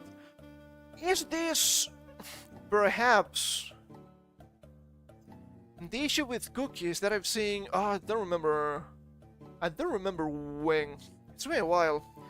But there was a huge problem with hacking accounts. They were doing it through identity cookies, through, you logged here, so now we know who you are. We don't need your account and password. We're logging through the cookies themselves. I think that could make sense. I never had that problem, thankfully. I disagree, as in the owner of my company. He's incredibly super rich, like one of the top 0.001%, and their family values humans over anything else. Even if I'm hated and valued for just being there and doing my thing. It is such an incredible thing to see in person, honestly. I feel like I'm so transactional, and that's how I wanted to live. That's a bit sad. The transactional part, I mean. I don't mean that I hate humanity or I hate humans. I do think humans are a really interesting type of creature, if I say so myself. But I just don't think a lot of people can fulfill the arbitrary requirements I have of them, the arbitrary quality, perhaps. I will admit that I'm very jaded with humanity in general, since I became an adult. And transactional inherently, but life forced me to be many times. That makes sense. I guess that makes sense. Shit, I was trying to say something and kinda got lost there. Hold up. Let me dial it back a second. Okay, I remember. I've been really jaded with humanity in general since I became an adult. Because when you're a little kid, adulthood, humanity, everything is so complex. People are so mature, people are so professional. And what do you see? The opposite of that. Everything was just a fucking clown show. Everything was just, holy shit, how is it possible that these people have been working in this company for who knows how many years?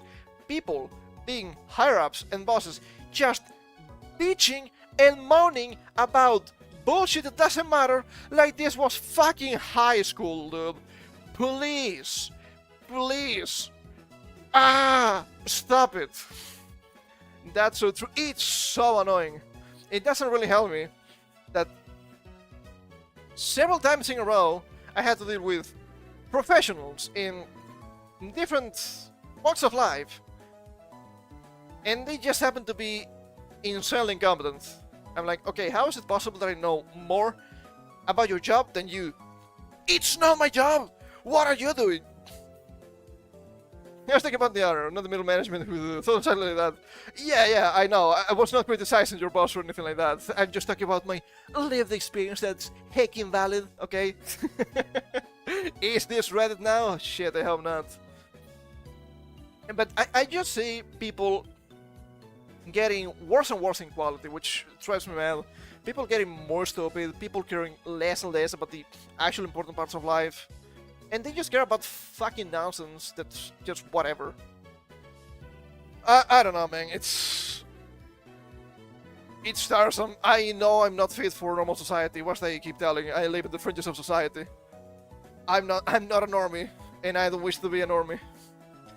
Not love with my boss or something, but when you see that degree of humanity in person, it moves you. No, I get it. There's people like that, and I do believe that's actually commendable. Not something you see a lot anymore, which is kinda sad. A lot of shit is really transactional, in the worst possible sense nowadays too. I guess this kinda goes back a little bit to the virtue signaling we were talking about before, to some strange degree. But yeah, it's just... I'm just dejected. I'm just tired of many things. I don't think I'm inhuman or inhumane. It's just that I see most of humanity getting worse. Okay, what's going on here? What happened? There we go. Holy shit. The sliding... how do we call this place again? It has a name. Kinda forgot it.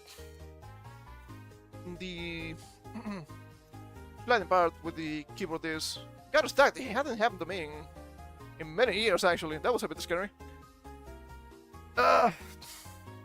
I can't know, you're a very simple person who doesn't like the artificial system setup.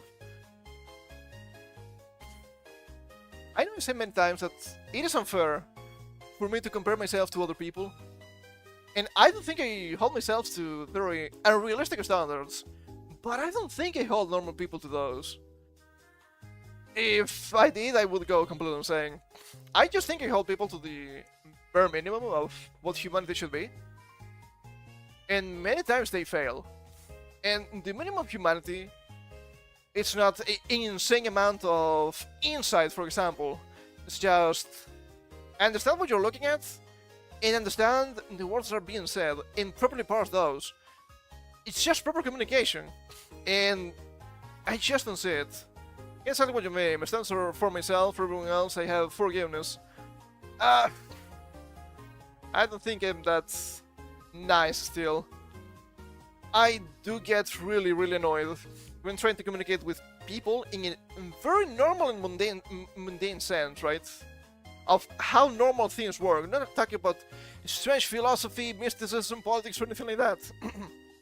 Now, something as simple as the electricity in your house. If you press it, the electricity goes brr. And I fail to convey it. I know I'm not fit to be a teacher. I'm more of a... how do they call it? E-scholar, perhaps? E-sage? Skills, knowledge, it's just for me. I'm not here to teach anybody anything, despite me kind of doing that on Saturdays here to some extent. I'm communicating the news and my thoughts about them. But I don't think I'm actually that bad at explaining what's going on. I can only believe that these people are borderline non-functional. It's impossible to me that so many people don't understand the consequences of their own actions. Not in the distant future. The direct consequence of their direct action. It's really strange. It's taken annoyed, but I guess I'm old. I need the other person to understand. Sit on them my instinctive anger. A lot recently, actually. I used to be very ragey earlier. Uh, I guess we were very similar then. You're better than I ever was. Explaining things using clear language. I try my best because I know people always struggle when I try to explain things. So many times here you will see me repeat the same things all the time, trying to explain things in 2, 3, 4 different ways. And it's just because of that. People might accuse me of being, I don't know, autistic in that way. No, I don't think it's autism. I've done enough internet tests to know it's actually not correct. I try my best, but if I'm using the most clear language that I have and the most simple explanation that I can, or the most possible explanation period, and people still don't understand what I'm trying to say, I just don't think communication is possible when we are talking in the same language, and I don't think it's my fault. You really try things very analytically, partly because you're also neutral. I try to be pragmatic, but I do consider myself really idealistic. I don't think it shows so much here, but I am really idealistic. Mankind is full of contradictions, as they say. I say that, at least. I don't know where I heard that. Huh. I think you said that for a while, so I don't remember. Don't want to jump to an opinion to know it's optimal without an explanation for it. I do make mistakes sometimes too, but I do try my best. I said it before. When we talk here during the Saturday about current events and whatnot, you see a lot of tribalism. You see a lot of traditional versus new, left versus right, here versus there, white versus black, many different things. But I don't care about those. I don't care about tribalism because I don't think it's useful. Because, unlike many people, I'm not trying to be right and saying, you will count out to what I'm telling you. I'm trying to be correct because I think the facts are important. Because if you lie about what's happening, the thing that's happening does not disappear. You just stop looking at it, but it keeps happening. Especially when we're talking about big problems in modern times, like, I don't know, for example, this privacy there, right? Or when we were talking about immigration, or problems in the economy, or jobs, or, I don't know, major reform that might be coming. We haven't talked about the space in a while. It's a bit of a shame. But the pursuit of actual truth, I think it's important. I also say, maybe I don't say too much in stream, but I do think at all the time, it's so much easier being a fucking idiot and ignorant. Because, as they say, ignorance is bliss. But even if knowing is difficult, I think it's better to know. Because I guess I just don't like lies. So that would be lying by omission to some extent. I think that makes sense. We're getting very deep today, what the fuck? Speaking of deep, I need to blow my nose, so I'm gonna miss for a second, I hope you don't mind. No blowing noses here without paying, okay? We're running an operation here.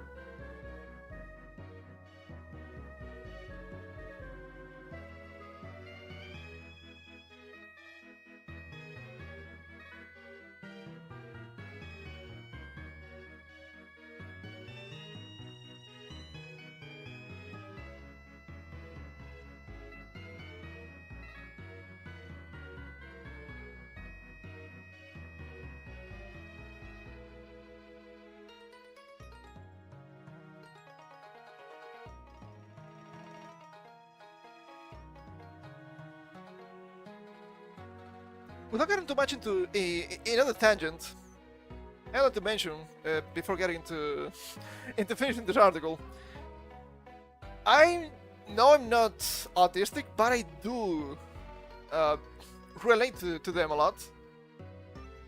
Because I do believe that both of us, me and autistic people, see the world in very different ways from normies. But I don't think I'm the group. I think I'm on the other side of normidom. If that's even a word that makes sense. They're not bad people, but some of them suffer too much from propaganda, but hey, that's also normies, right? So that can happen. Okay, this was the syname cloaking. We read this. Yeah, once again, going back a little bit to this, I do wonder if this has to do with those hacks we saw not that long ago. I think that could make sense. Let's go back to the article for a little bit, shall we? that was an interesting tangent, not gonna lie. Storage that survives everything. Local storage is the backbone of what researchers call EverCookie, tracking that response after you clear your browser cookies. Trackers store a unique identifier in local storage that survives cookie wipes. Ooh, that's a bit scary, because almost nobody clears local storage. I guess that makes sense.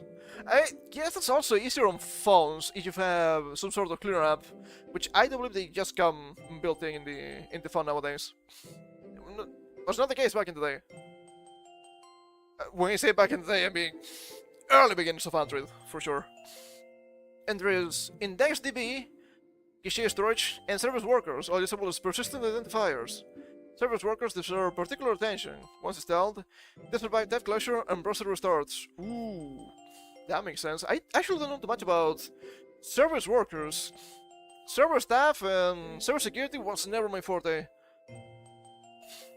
Tech is a really big world, and I only know a little bit about it, actually. It's really difficult to be in the grand scheme of things. There's so much going on all the time. Due to set network request, in March 2025, Google Tag Manager officially adopted service workers as a vertical tracking infrastructure tool. They now run only in your browser, persisting across sessions. Other mechanisms include e-tags, normally used to check cached files, repurposable as super cookies that your browser announces unprompted on every visit. Bounce tracking, redirecting you to tracker domain for a millisecond to set a first-party cookie. Tracking parameters, depending on the link you clicked. FBCLID, okay. FBCLID, GCLID, MSCLKID. These names, dude. Tech. Am I right? Tech. And favicon caches that persist independently from normal cache clearing.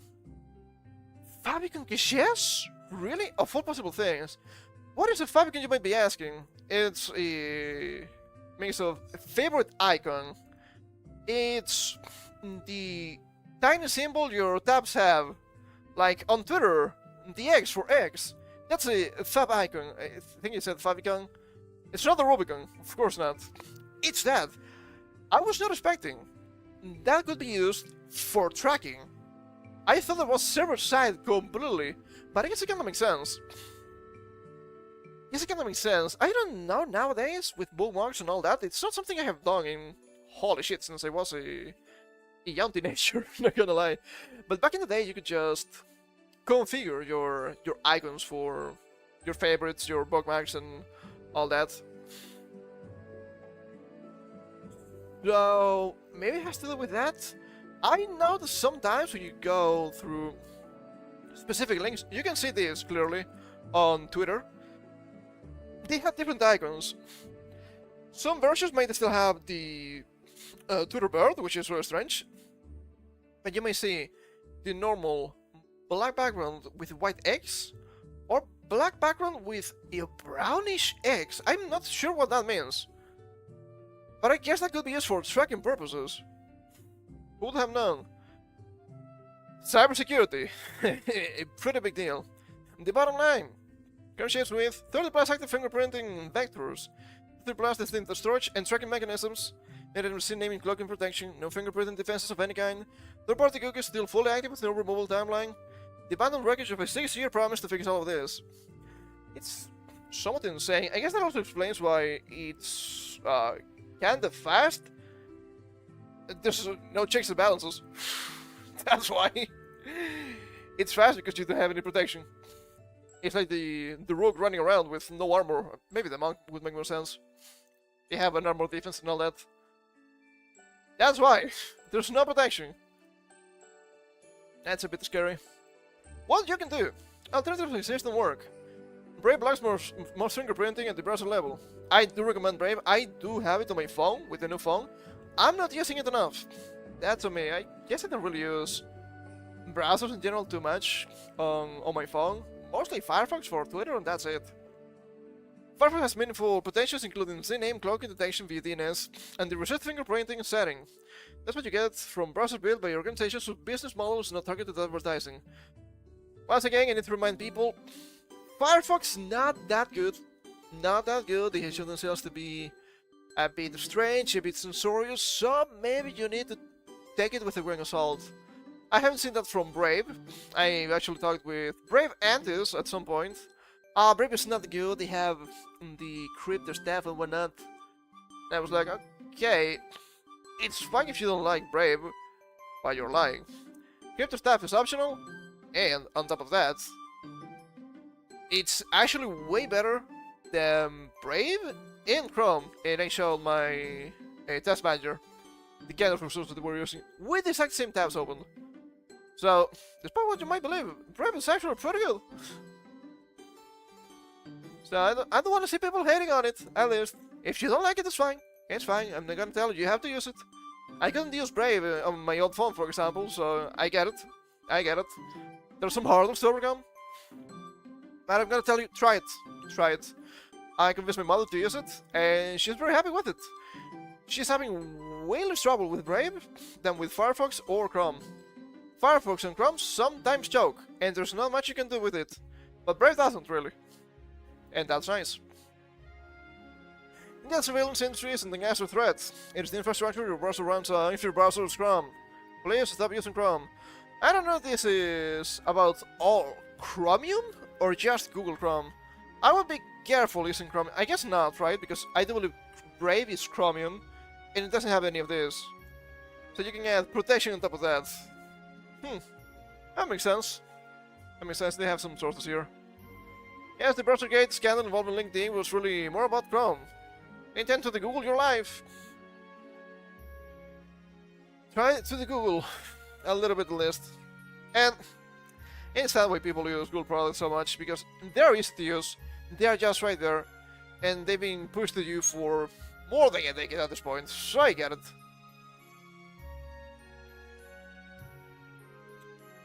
Gmail, YouTube, Drive, spreadsheets. They're useful, I get it. But at some point you need to draw a line. When is it too much? And sometimes it is way too much. Sometimes it is way too much. So we need to draw the line, honestly. It may be also time to start considering the windows in yourself. I would put a clip on that for now, because it's not something that can be easily done right at this point, sadly. Especially with the ID verification and all of that bullshit. Potentially also coming to Linux, which, yeah, probably shouldn't happen, but it's happening, so you have to deal with that. I guess it's only a matter of wait and see. You can still go back to, I guess to some extent, to other versions of Windows. I'm still running Windows 10, it's fine. Sometimes see Firefox, but we're not here with compatibility for Windows 10 anymore, and I'm gonna tell you to shut the hell up. Shut the hell up! I'm not updating, you cannot convince me. But everything is just evolving. Not in a great way. Okay, where do we go from this? I guess it's time for us to redeem. Before I forget about this story completely. It was a strange story they were talking about on social media this past couple of days. It's been more than a couple of days. This thing here, let me move it. This sex harassment suit about JP Morgan. See, you have the CEO. She's not actually a CEO, she's a higher up, but in a different branch from what I'm saying. Sexually harassing this poor Indian boy. Oh, this poor Indian boy. Gonna be a sex slave. You're gonna be this and that.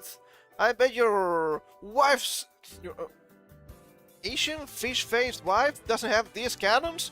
That's being a huge meme for this week at least. Really strange. Really strange. And you see some people defending this. If the roles were reversed, you would be hollering, saying, oh, these terrible people are so terrible. But now the story just didn't make any sense, and it's of course fake. I've seen some mentions that apparently the guy was trying to concoct is just a story like that for about a year using AI. And this was the best. Hilarious. I don't think they have here the funny quotes that supposedly the woman was saying, "Ah, my sweet, sweet brown boy." Look, I do believe some women might do this. I don't know if two Indian boys or not, or Indian men. This guy is a man, it's 34, 35, something like that. But it is really strange. They have some sort of slave play at work, but then she is going down on you. That seems really inconsistent from what I know about humans. I don't know. Could be the case, Not saying otherwise, there's a lot of strange people out there. It just seems really, really strange. So here we have the bombshell here. Sex harassment suit against Lorna Ajudini, which I'm not quite sure where the name is from. Doesn't seem to be too Westerner. But some Westerners have really strange names, so it could be. JP Morgan branded complete fabrication is John Doe masked. She doesn't seem to be Indian, really, or Pakistani. At first I thought with these names it could be some sort of Indian-Pakistani kerfuffle, because they are really against each other. And wouldn't it really be surprising if they were trying to damage the other's Izzat, after all. It's something we have seen, after all. But I'm not quite sure. I guess the guy was just trying to Izzat Max and it didn't work in the West. Shocking revelation. I mean, look at this guy. He looks really strange. I know I'm not gay. I don't think this man is attractive in any way, shape, or form. He looks... kinda looks... I've seen some people mentioning this in social media. Kinda looks like that AI meme, right? Tung Sahur? The thing with the stick. It's truly uncanny. And we can see the woman here on the side. I mean, she's not a tall model, but she doesn't look ugly. Precisely. A former JP Morgan staffer who sources identified as Chiroyu Rana has been accused of making fabricated sexual harassment claims against the high-ranking executive at the bank. After an internal investigation found no evidence of wrongdoing, the boss has learned. I mean, I don't think you can try to Me Too a woman. Not in current year, after all. Multiple sources told the boss that 35-year-old Rana, the principal of the investment firm Bruegel Sage Mount, Sages with mounts? Is it possible to learn this power? Is the man who brought the bombshell lawsuit against Lorna Hajudini earlier this week. I mean, you said the last name, kinda feels Indian, right? But she doesn't look Indian, so I actually don't know. I tried to look up her country of origin, I couldn't really find anything, or just her ancestry. I guess that's not really disclosed. We could ask Brock, maybe he knows anything. Suit fell on Monday under the pseudonym John Doe, which is the 37-year-old executive director, of turning him to her sex slave by drugging him with Rohypnol and Viagra and threatening to slash his bonus if he did not comply. From what I've seen, they were probably mentioning it here in this article, she couldn't do that. She was a higher-up from a different branch, so she did not have that kind of power. Multiple sources have told the Post that Bruegel 6 months Chiroyu Rana is the ex-JP Morgan banker who filed the lawsuit against Hajudini, which allies of the 37-year-old described as fabricated. I'm pretty sure these are the tags for the images, but they look a bit strange in the archive. Shrug. The early man broke the story on Wednesday evening, citing lurid details from a never retracted court document that has since been withdrawn for corrections. The British tabloid, according to the Natalie court papers, reported that the Hajudini, executive director on JP Morgan's leveraged finance team, even turned up unannounced at Rana's apartment and forced him to have sex. I've seen some mentions too, I don't know if it's true, that this man apparently is married. So how could this happen? If you're married, I'm gonna assume you live with your wife. Because it just makes sense, it's normal, probably you want to do anyway. If you work at JP Morgan, you're probably making enough money to live with your wife. Not gonna say maybe having a mansion or anything like that, but Probably having a home with your wife. I think that makes sense. If JP Morgan workers are struggling, everybody else is fucked, okay? There's no hope for us. The British tabloid, quoting the now deleted court papers, reported that HD executive director. Oh yeah, we just read that. I thought I finished here. My bad. I mean, she looks normal, she looks okay, she is not ugly. I think she's my type. But I don't think she would be desperate going for this guy. Who knows? Who knows? I guess it could be possible. Extending head backing statements issued to the Post via her lawyers, Orna categorically denies the allegations. She never engaged in any appropriate conduct with this individual of any kind, and has never been to the location where the alleged sexual assault supposedly took place.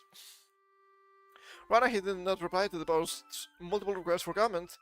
Then the alleged declaration began shortly after he joined JP Morgan's leveraged finance team in the spring of 2024. He filed an internal complaint in May 2025 alleging race and gender-based harassment and abuse of power for trying to negotiate a payoff that ran into millions to leave the company, so said. We all know this is about the money, right? I think that's pretty obvious at this point. Trying to get money from JP Morgan. I mean, JP Morgan has a lot of money. Sure, I'm not denying that. But I'm gonna be real. It feels a little bit strange. Race and gender-based harassment. Look. Race-based harassment might get you somewhere nowadays. Gender-based harassment, when you're the guy, you're wasting your time. Come on. Come on, it's the current year. It's not gonna work. The settlement named JP Morgan changed its defendant, accusing the bank of retaliation and failing to investigate properly. I mean, if it was any other case, sure, I would be like, we have investigated ourselves, and we have found we have done nothing wrong. But in this case, I just don't think there's a lot to investigate. Can you investigate something that never happened? I don't know. Daniel G. Kaiser? Holy shit! That's a German guy. The attorney listed in the New York County Supreme Court that is representing John Dow did not return the Post's call seeking comment. I thought I was going to say commentary. Will admit. JP Morgan certainly denied all of the claims. A bank spokesperson who refused to be drawn on the identity of Dow said through internal probe at the bank's HR department and in-house lawyers, which included a review of team phone records and emails, found no evidence to support them.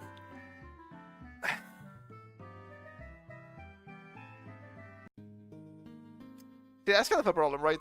Even if it's fake, and I do believe it's fake, there's still the problem. Internal probe. I do believe it should be somebody from outside, because you have veiled interest and nothing ever happens. I'm gonna say it. This is fake and gay. However, internal probe, I will always have a problem with, because it's not fair. Following investigation, we don't believe there is any merit to these claims, the spokesperson said. While numerous employees cooperated with the investigation, the complainant refused to participate and has declined to provide facts that would be essential to support his allegations. The person who has learned that Rana did not report to Hachidini. The two were simply colleagues on the leveraged finance team, which works on large corporate acquisitions, mergers, and buyouts. Yeah. People familiar with the matter said Hachidini report to. Kind of feels like I'm saying Houdini, but I guess that guy was Westerner, right? So maybe it's actually a Westerner name. I mean, I don't know. I'm not gonna speculate. It doesn't matter actually. People familiar with the matter said Hachidini reported to the managing director Brandon Graffio, where Rana was supervised by another managing director, John Walter, and then she would have no sway over the size of his annual bonus. One college described Rana, a former basketball player and Rogers graduate, is socially awkward, but someone who met the requirements to remain at the bank. Okay, just a guy working. Naturally, anything wrong with that. Friends of Hachidini, who's still working at JP Morgan, says she was viewed internally as a top performer. Like, she doesn't look bad, she's a top performer. She could have literally any guy. Are you gonna tell me she's gonna go for this guy? Sure, it's plausible. I'm gonna say it's extremely unlikely. Beauty's in the eye of the beholder, but as they say, The beholder is gay. Blame Wizards of the Coast for that one. Yeah, standing here with a complete fabrication, said one ally, who was not authorized to speak to the media. His LinkedIn profile shows that the New York University Stern School of Business graduate and wine enthusiast. Is this a wine mom? Come on. Spent her spare time outside of work volunteering for Minds Matter, a non-profit that helps underprivileged youngsters achieve their dream of going to college. Holy shit. That's actually really outstanding. Property records link Brandon to apartment in Manhattan's Gibbs Bay neighborhood in the 1.7 million family home in Fairfax County. But that is in Vancouver? I think so, right? Hold on, let me... Fairfax County. Oh, Virginia. If it's Virginia, why is VA and not VI? Where's VI? Hold up. Yes, state... VA. Virginia. You have VI? Virgin Islands. I guess that's fair. I guess that's fair. I guess that makes sense. Will you have a better name? Ronald's journeyman career in finance has included stints at Houlihan Lokey, Credit Suisse, TCG Capital Markets, Morgan Stanley, and the Carlyle Group before he joined JP Morgan. For a second I thought we were talking about the woman. With that name and dancing in A, it has to be female. Is this a lot of language? That trial date has been set. The lawsuit remains reportable because court filers in the United States enjoy absolute privilege against defamation claims, shielding media outlets from liability as long as they fairly and accurately describe the allegations. It grants media outlets immunity from liability provided they reproduce the allegations fairly and truthfully. That's fair, I guess. But they cannot be sued if the claims in the complaint letter prove false or malicious. If you're trying to report on them, I think that's fair. They could be weaponized, though. They could be weaponized. There's a small detail here that I wanted to mention, I think. Where was it?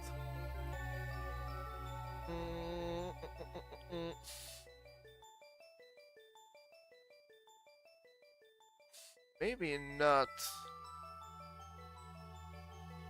Maybe not.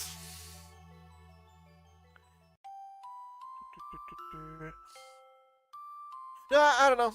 I don't know. I guess I just read something and I thought of something else that was somewhat connected, but I cannot go back to it. No matter what I do. It's kind of the problem here, right? It's kind of the problem with Western society nowadays. Western society. Sounds like a fucking meme, but I know what I mean here. You have just people lying. It's really easy for people to just lie and get benefits from that, and that's not good. In this case, I'm really happy that nothing really happened, because it was deemed to be a complete fabrication, which appears to be the case. But that's why people don't like some of these immigrants, despite them being legal immigrants and having a pretty decent background. I mean, you mentioned Rutgers University. Can't be that bad, right? It was here somewhere. It was here somewhere. They mentioned it. They mentioned it. I remember reading that. I'm here. Rutgers graduate. I mean, it's not terrible. It's okay. But culture-wise, you have people that keep lying all the time. You cannot do proper shit. You have people just lying left and right, man. That's... It ain't it, pal. It ain't it. That's not a great situation. And, as we've seen, the Yugat and the Isat is part of Indian culture. You can take the Indian out of India, but you cannot take the India out of the Indian. That's a problem. That's a problem. You shouldn't keep allowing people that just lie all the time. I'm sick of this. I'm just sick of this. It's another going for the jar of Indian Isat going completely hog wild here. I don't think he cares that much about hogs either, but still. Really strange. I will agree that's good news. It's fake. But why does it keep happening? Why does it have to keep happening? I don't know, man. I don't know. What else do we have here? What else do we have here? Uh, I mean, there's this so much short because we can skim through it a little bit. InfoWars shuts down in Austin after 70. Mag is not at all. 27 years, I just flew the numbers because I'm a fucking idiot. After 27 years, Alex Jones signs off amid legal battles. There has been a huge deal too with The Onion trying to buy InfoWars, making it rainbow coded. I don't think it's working for them, but finally, InfoWars is out of her. But don't worry, Alex Jones is not going anywhere. He's now transmitting, broadcasting would be the most correct, through Alex Jones Network. He's not going anywhere. I can't allow how they paint this guy as some insane individual from the internet. This guy is scarily accurate. That's why I like this guy. He's really funny, but he's surprisingly accurate, and that should make you a little bit scared. I'm trying to throw people into a panic, but still. InfoWars shot the middle world after 27 years in Austin, as Alex Jones announced the controversial platform has stopped broadcasting. A court-appointed receiver ordered the studio to shut down and vacate by midnight Thursday, marking the end of an era defined by conspiracy theories and legal battles stemming from the Sandy Hook defamation cases. I'm gonna be real, I don't know anything about the Sandy Hook incident. I tried to read about it, I just didn't understand what was going on. It was a bit before my time, I will have to admit. But if something has convinced me that Sandy Hook is a really strange situation overall, is the parents.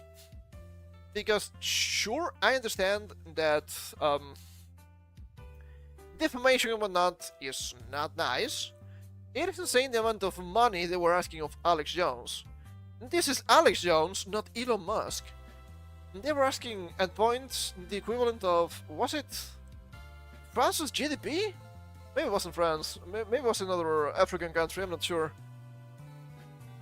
This man doesn't have the kind of money, this guy doesn't have that kind of value, okay? It's way too much. It was really insane. Even if you consider that this guy was just defaming guys left and right, the victims from Sandy Hook. That's way too much money, that's truly insane. The quick facts, shouldn't date, May 1st, 2026, which was yesterday, after showing an off-air message and getting on live stream. Legal cause, court-appointed receiver Gregory Milligan orders staff to vacate the Austin headquarters by midnight Thursday. The Onion involvement. The Onion won bankruptcy actions twice, but faced legal delays. And the license deal was proposed for $81,000 monthly. That's a lot of money. Holy. Sending him verdict. Jones owes 1.4 billion with a B, in damage from defamation, lawsuits by Connecticut families and Sandy Hook parents.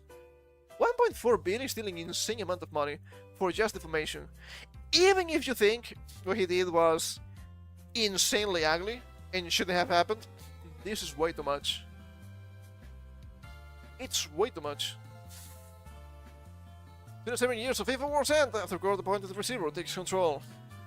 Alex Jones founded InfoWars in the mid-1990s on Austin's public access cable network before building it into a multi-million-dollar conspiracy theory platform. You keep saying conspiracy theory, but the guy is actually correct. Sorry to tell you this, but the frog is aren't that guy. The Austin headquarters operated for nearly 3 decades, starting as internet radio and expanding into streaming and digital outlets. On May 1st, 2026, the studio displayed an off-air message after Jones claimed Gregory Milligan, the court-appointed receiver managing the company's assets, refused to renew the studio's lease or pay the bills. Oh, well, that sounds a bit strange then. Jones had operated InfoWars from the Austin location continuously, using it to broadcast conspiracy theories about government cover-ups, false flag operations, and unfounded claims that gained him millions of followers. Unfounded claims. They might be unfounded, but are they wrong? Look, if you go back to the deep archives, this guy was talking about 9/11 in August 2001. He knew something was already happening, okay? I'm just waiting at this point in time for the interdimensional elves to come to us and kill us. It's probably gonna happen soon at this rate. The platform became particularly influential after the 2016 presidential election, though Johnson's claims to mainstream credibility crumbled following the Sandy Hook defamation verdicts in 2022. Sandy Hook lawsuits and 1.4 billion USD in damages forced liquidation. Chad directly resulted from massive judgment debts of the families of Sandy Hook Elementary School shooting victims.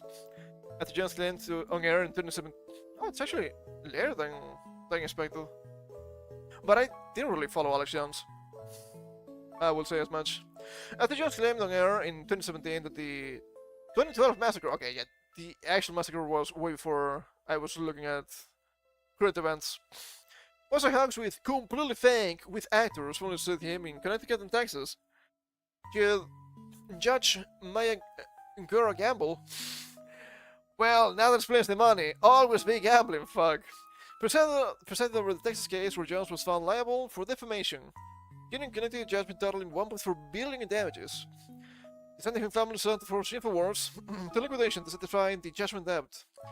A bankruptcy court approved the sale of digital assets, including the InfoWars domain name and intellectual property, to satisfy creditors. Jones spent months attempting to delay the process through legal maneuvering, will continue to operate from his hosting studio, which I think makes total sense. The Onion's controversial bid to take over the platform. The satirical news outlet The Onion won the rights to InfoWars twice, most recently proposing to license the platform's trademarks, domain names, and intellectual properties for 6 months with an option to stand.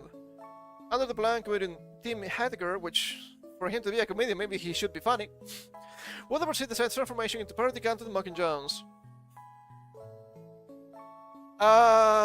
Jesus Christ. Do they fear the man or what? That's a little bit silly. Ben Collins, CEO of The Onion, posted a photo of the shutdown message with the caption, "Goodbye, get lost, and we'll see you soon," signaling the organization's intent to acquire the platform. They're so nasty, they're so annoying, so smarmy. Aren't these guys Redditors? This sound like them. Sandy Hook family attorney Mark Bankston expressed a cautious optimism about the proposed licensing deal. He acknowledged uncertainty about whether courts will ultimately approve the arrangement before Jones attempted further legal delays. Nobody knows what's really about to happen. There's the fall Alex Jones, but what we do is we're on a path and it's heading that direction, from the attorney.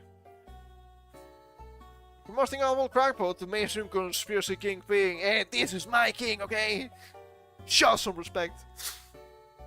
Just began his broadcasting career in the mid-1990s on Austin public access television, sharing the platform alongside musicians like Gwen Stefani and filmmaker Richard Linklater.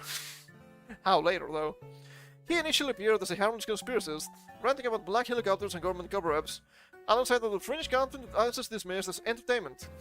His breaking point came during the Obama administration, when conspiracy theories about government overreach found porches among militia groups and patriot movements. Don't know if this is actually correct. So he kinda became famous when he did his investigation into... what's the place called again? Bohemian Grove. I remember those clips. Oh yeah, we saw the King of Spain. What the fuck do you mean the King of Spain? What? Who else is there? What the hell is that? That's kinda wild. That's kinda wild. I mean, as I always say, the elites are all a bunch of pieces of shit. So I don't truly trust any of them. But that was a little bit outlandish to me, if I'm being completely honest. By the time 2016 emerged, Jones had become a powerful political voice, interviewing Donald Trump during his presidential campaign.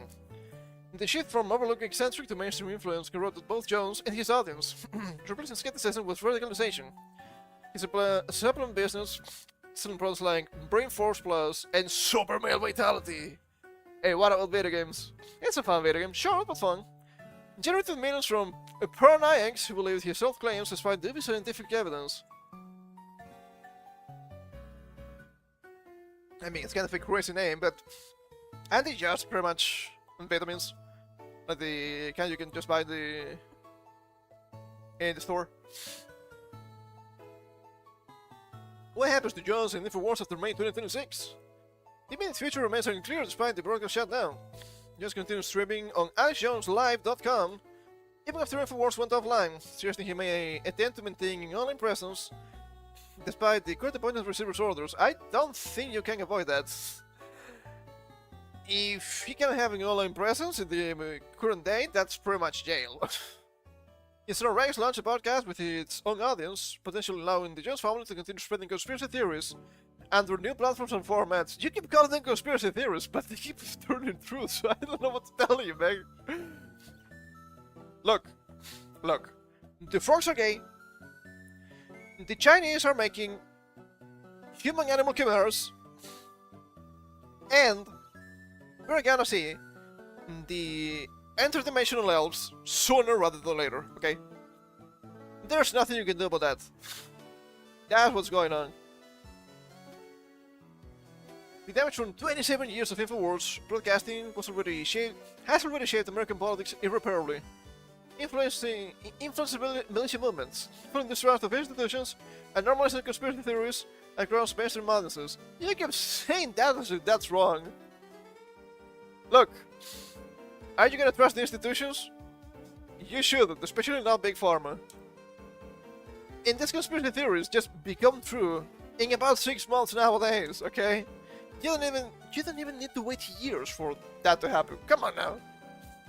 Well, the Adams parody takeover succeeds or fails. The post-truth environment Jones helped pioneer will persist long after he is finally signed off. Asking the critical question: can satirical mockery actually undo the harm caused by years of deliberate deception? Post-truth environment. Post-truth environment! But the frogs are gay. Ah, look, this guy is saying stupid shit about gay frogs, Limbo! The frogs are fucking gay. It was the fucking ad sign. We read that here when we played the fucking Alex Jones game, okay? It's actually real. It's actually happening in the US and potentially other countries. Do not mock me, okay? Do not mock me. This guy is only accurate for the kind of shit he spouts, okay? They fear the Jones. They fear the Jones. He's way too powerful.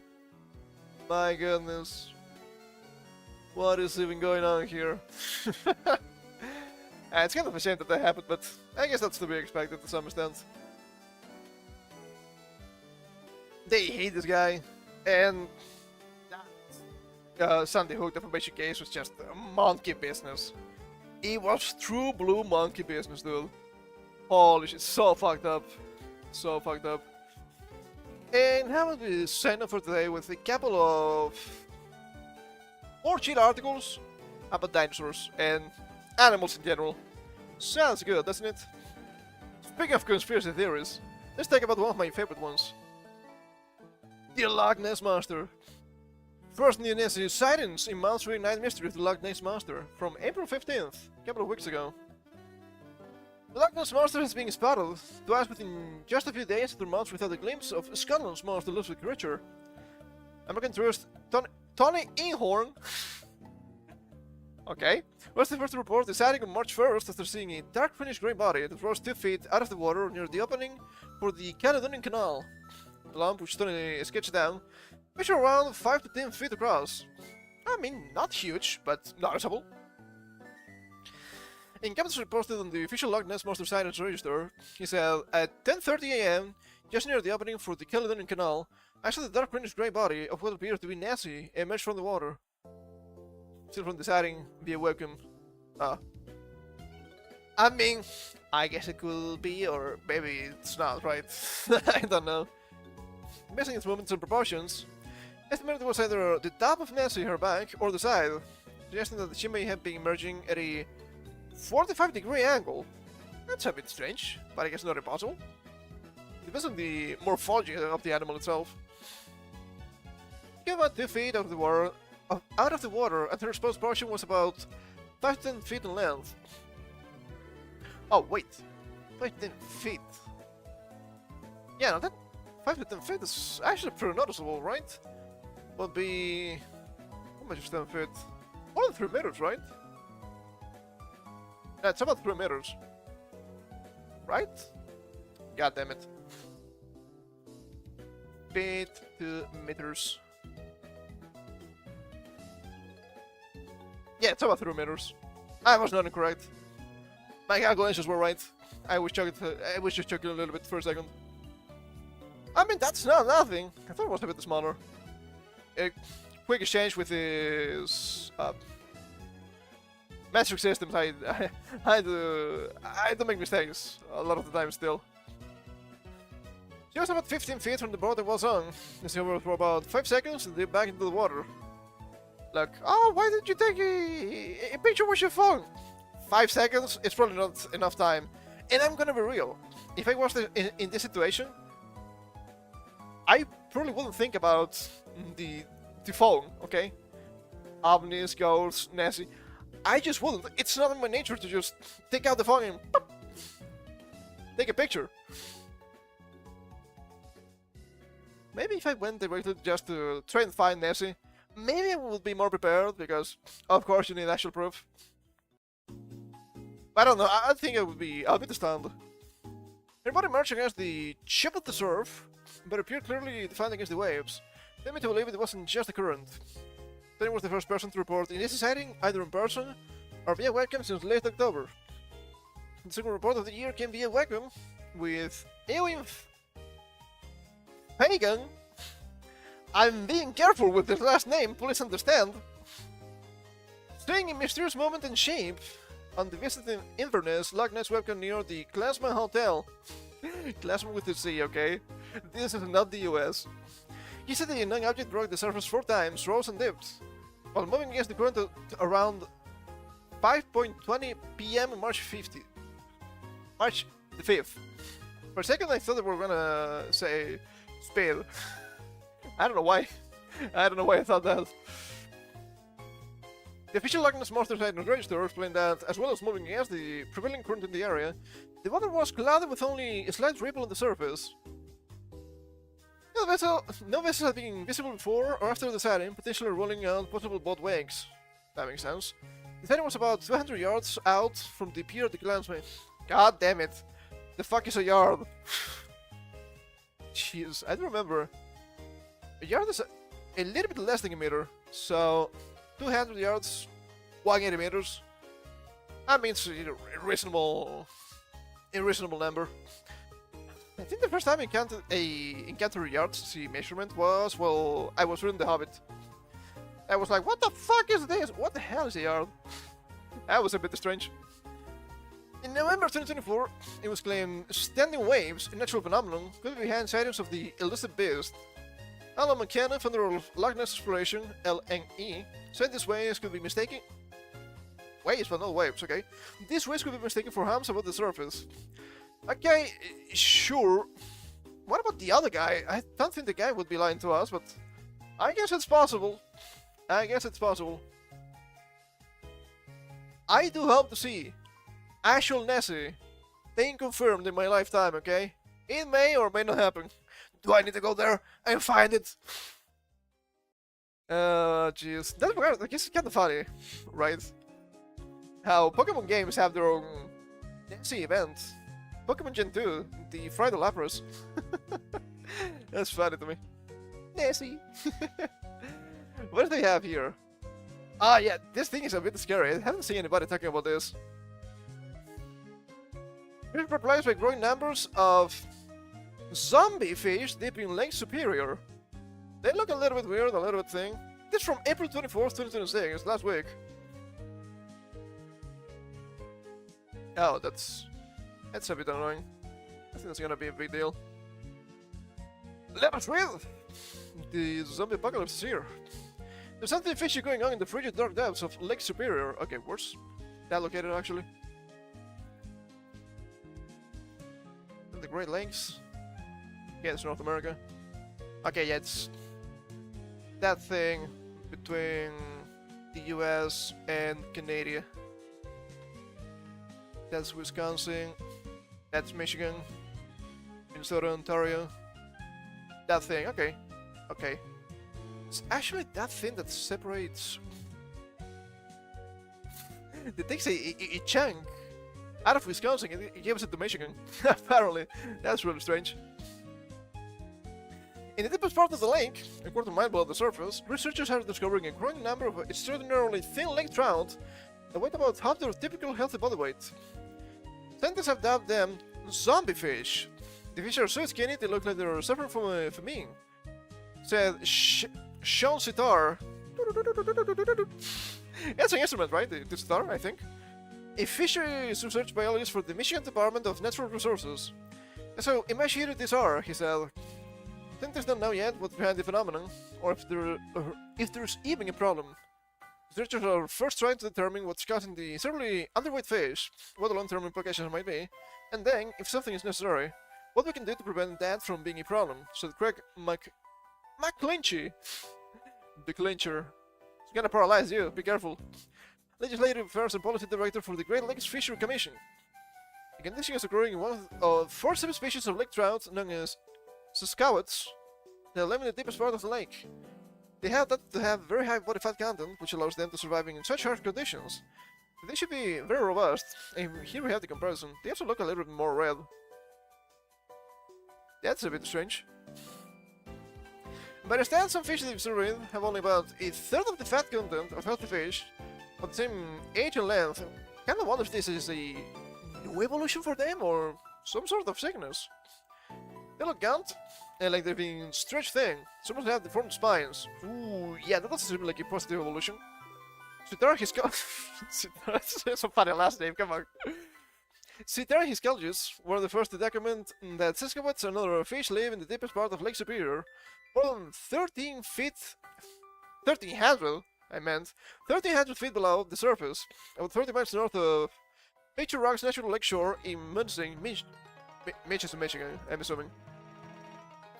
Now that reaches it. The water pressure is immense. Yet there's a delicate food web that exists there. It just plays gill nets far below the surface to catch lake trout to survey them. It's dangerous work in such deep areas because of the amount of tension on the net when they pull it back into the bottom. I can imagine. Even just fishing can be a bit dangerous depending on the location. Over the past decade, Star has observed slight declines in the number of Saskawat. Their condition has also deteriorated, but their trends have accelerated in the past couple of years. I don't think it's gonna be pollution because it's a lake, but you never know. Last year, in one of the nets they pulled out from the deepest part of the lake, we saw 50% of our catch in deep water looking like these zombies. He said that something was wrong in deep water areas. Did the monster eating them? That wouldn't make any sense. In shallower areas, researchers have found a number of zombie fish ranging from 12 to 37% of the total fish they've surveyed. But Vidar said some of the healthy fish, what the researchers call normies, and do not call me a normie, I'm not a fish, maybe on their way to becoming zombies. Vidar has a few theories to explain what's happening. The first hypothesis is the fish are starving in extremely deep water because of some natural ecological event. I guess that's possible. It would be difficult to know, because it's really deep. The researchers have so far only found zombie fish in the deepest holes in the lake, 1,000 feet or deeper. Those are extreme environments with very few filtered sources, similar to Arctic conditions or high altitude ecosystems on land. So if one of the fish the trout prey upon has been depleted for some reason, it causes starvation among Saskawats, Sitar explained, because they can't get enough daily calories to sustain themselves. That was fucking bolt from the chair. I know it was loose, but I didn't want to get up to register to properly tighten it. I wasn't moving that much. That's a bit annoying. It happens. It's not broken. Just needs to go back. The condition could be also the condition could also be disease related. Gen scientists will conduct the fish health assessment to make sure there's no disease spreading among fish. The possibility could be that sea lamprey are weakening a large number of Saskawats. Star suspects that's not the issue, because lamprey leave wounds behind where they attach to lake trout. Yeah, you would know, you would see the bites, for sure. And scientists are seeing many more scars on some fish than others. Probably some sort of sickness, I would say. It seems more likely because they're not just dying. But who knows? Researchers are also investigating whether the trout have been contaminated by a toxin. The zombie fish have slightly higher levels of mercury in their tissue than healthy trout. The trout doesn't know yet if that's the cause, but it's something they plan to investigate. So far, zombie fish have only been observed in extremely deep areas of the shore of Michigan's Upper Peninsula. The surrounding our fisheries, scientists say they haven't seen any zombie fish yet, But they may conduct some surveys next year to see if the fish are also hunting Lake Superior's North Shore. I mean, if it's a problem of food, they could just move, right? It's a big lake. I want to see them at least. Who knows? This discovery comes at a time when lake trout overall are thriving in Lake Superior. 60 years ago, the lake's top predator was nearly wiped out by the invasive eel-like lamprey. But a conservation program managed to by the Great Lakes Fishery Commission, a binational trade organization between the US and Canada, has allowed the lake trout to slowly recover. Which makes sense. Invasive species and all that, you know how it is. You know how it is. 2 years ago, the Commission announced that the lake trout were fully recovered in most of Lake Superior. After a decades-long pause, the Fond du Lac Band of Lake Superior has resumed harvesting them. The organization is helping to coordinate research into the zombie fish to determine whether it's a problem that requires some sort of action. And to be sure that we're not looking down the barrel of something much worse than we might imagine, said McClinchy. From what I saw in the beginning about this, I kinda thought it had to do with some sort of toxin, fungi, something of that of that nature, but I guess maybe not. Yeah, it's a bit strange. Well, see, you don't want to see a zombie fish. You don't want to see a zombie fish. That's never great. That's never a good idea. What else do you have here? This is gonna be the last one for today. We also have dinosaurs. They're actually not that. We have dinosaurs. Shut up. Fossil vomit contains new species of pterosaur from Brazil. Had to be vomit. Right, god damn it. That's funny. Filter-feeding foreign reptile was likely devoured by a dinosaur during the early Cretaceous. See? See? It has dinosaurs. I was right all along. My husband told me a million years ago, in what is now Brazil, a dinosaur's dinner got the best of it. The reptile regurgitated its meal, leaving behind a pile of vomit that happened to fossilize, stroke of geologic luck that preserved the remains of a newly discovered species. When paleontologists recently examined the petrified puke, pictured, I'm assuming it's this thing here, and kinda looks like something, I will give you that, and scientifically as a regurgitolite, strange names, they found the bones within it came from two pterosaurs presenting previously unknown species. The discovery, published this week in a scientific report, is the first instance of an animal being described based on remains found in fossilized vomit, and it happened in Brazil of all places.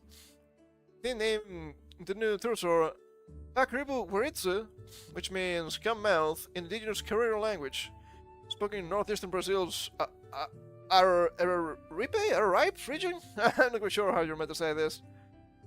Where the fossil was on Earth. In reference to the animal's bristle-like teeth, which it likely used to catch crustaceans and other small aquatic animals. First filter-feeding pterosaur ever found in Brazil. Akribu Waritsu exhibits a mix of features in both older pterosaurs from Germany and some younger species from Argentina. I'm assuming these are the teeth? It's hard to tell for me here. I wouldn't mind some red arrows and all that. Please understand. It's hard to tell which species of dinosaur devoured the two pterosaurs and then threw them back up. I'm gonna assume it was accidental by a herbivore, potentially. The researchers think the most likely culprit is the Spinosaur, a group of dinosaurs with crocodile-like jaws that dominated the region during the early Cretaceous period. Maybe that's also true. The predators apparently had taste for pterosaurs. Another pterosaur skeleton from this area of Brazil was found with the Spinosaur tooth lodged in its neck. Well, that would make sense then. That would make sense, I will give you as much. Funny! Funny, oh, this is actually from November 2025. I haven't seen that until recently. Not that old, I suppose. Oh, hold up, I did not open that. There we go. Jeez. Come on, stop choking. Stop choking and move. Stop choking and move! Ah, oh, come on, man.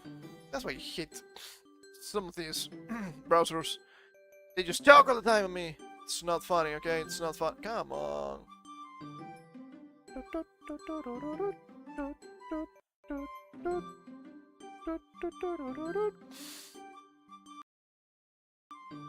It's giga choking. Holy! You close it way too. I don't know what to do anymore. I'm gonna kill myself. Yeah, I bet you will. Stupid fucking idiot, god damn it. Oh, Firefox. Ah, but I thought Firefox was good. Are you sure?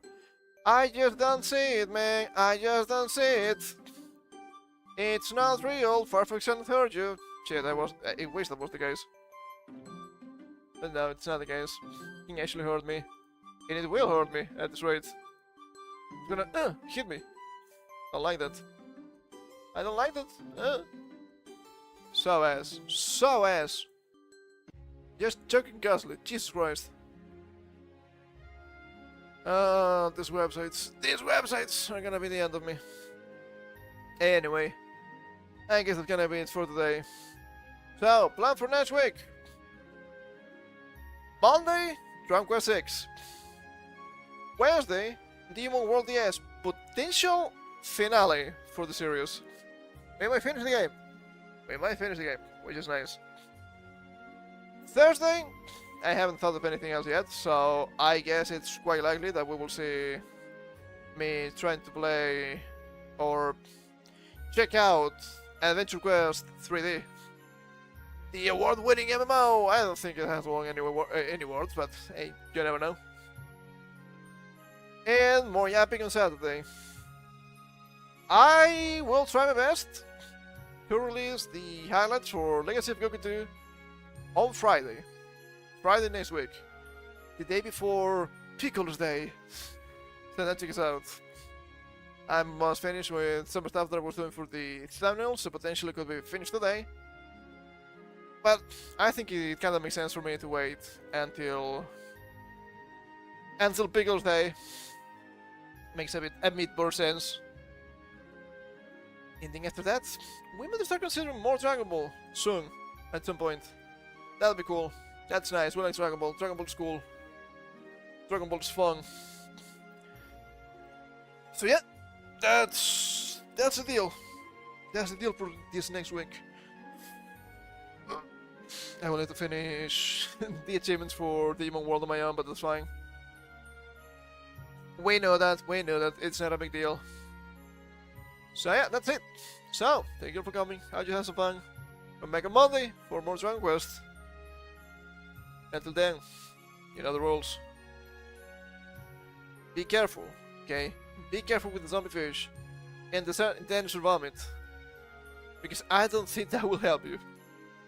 And take care.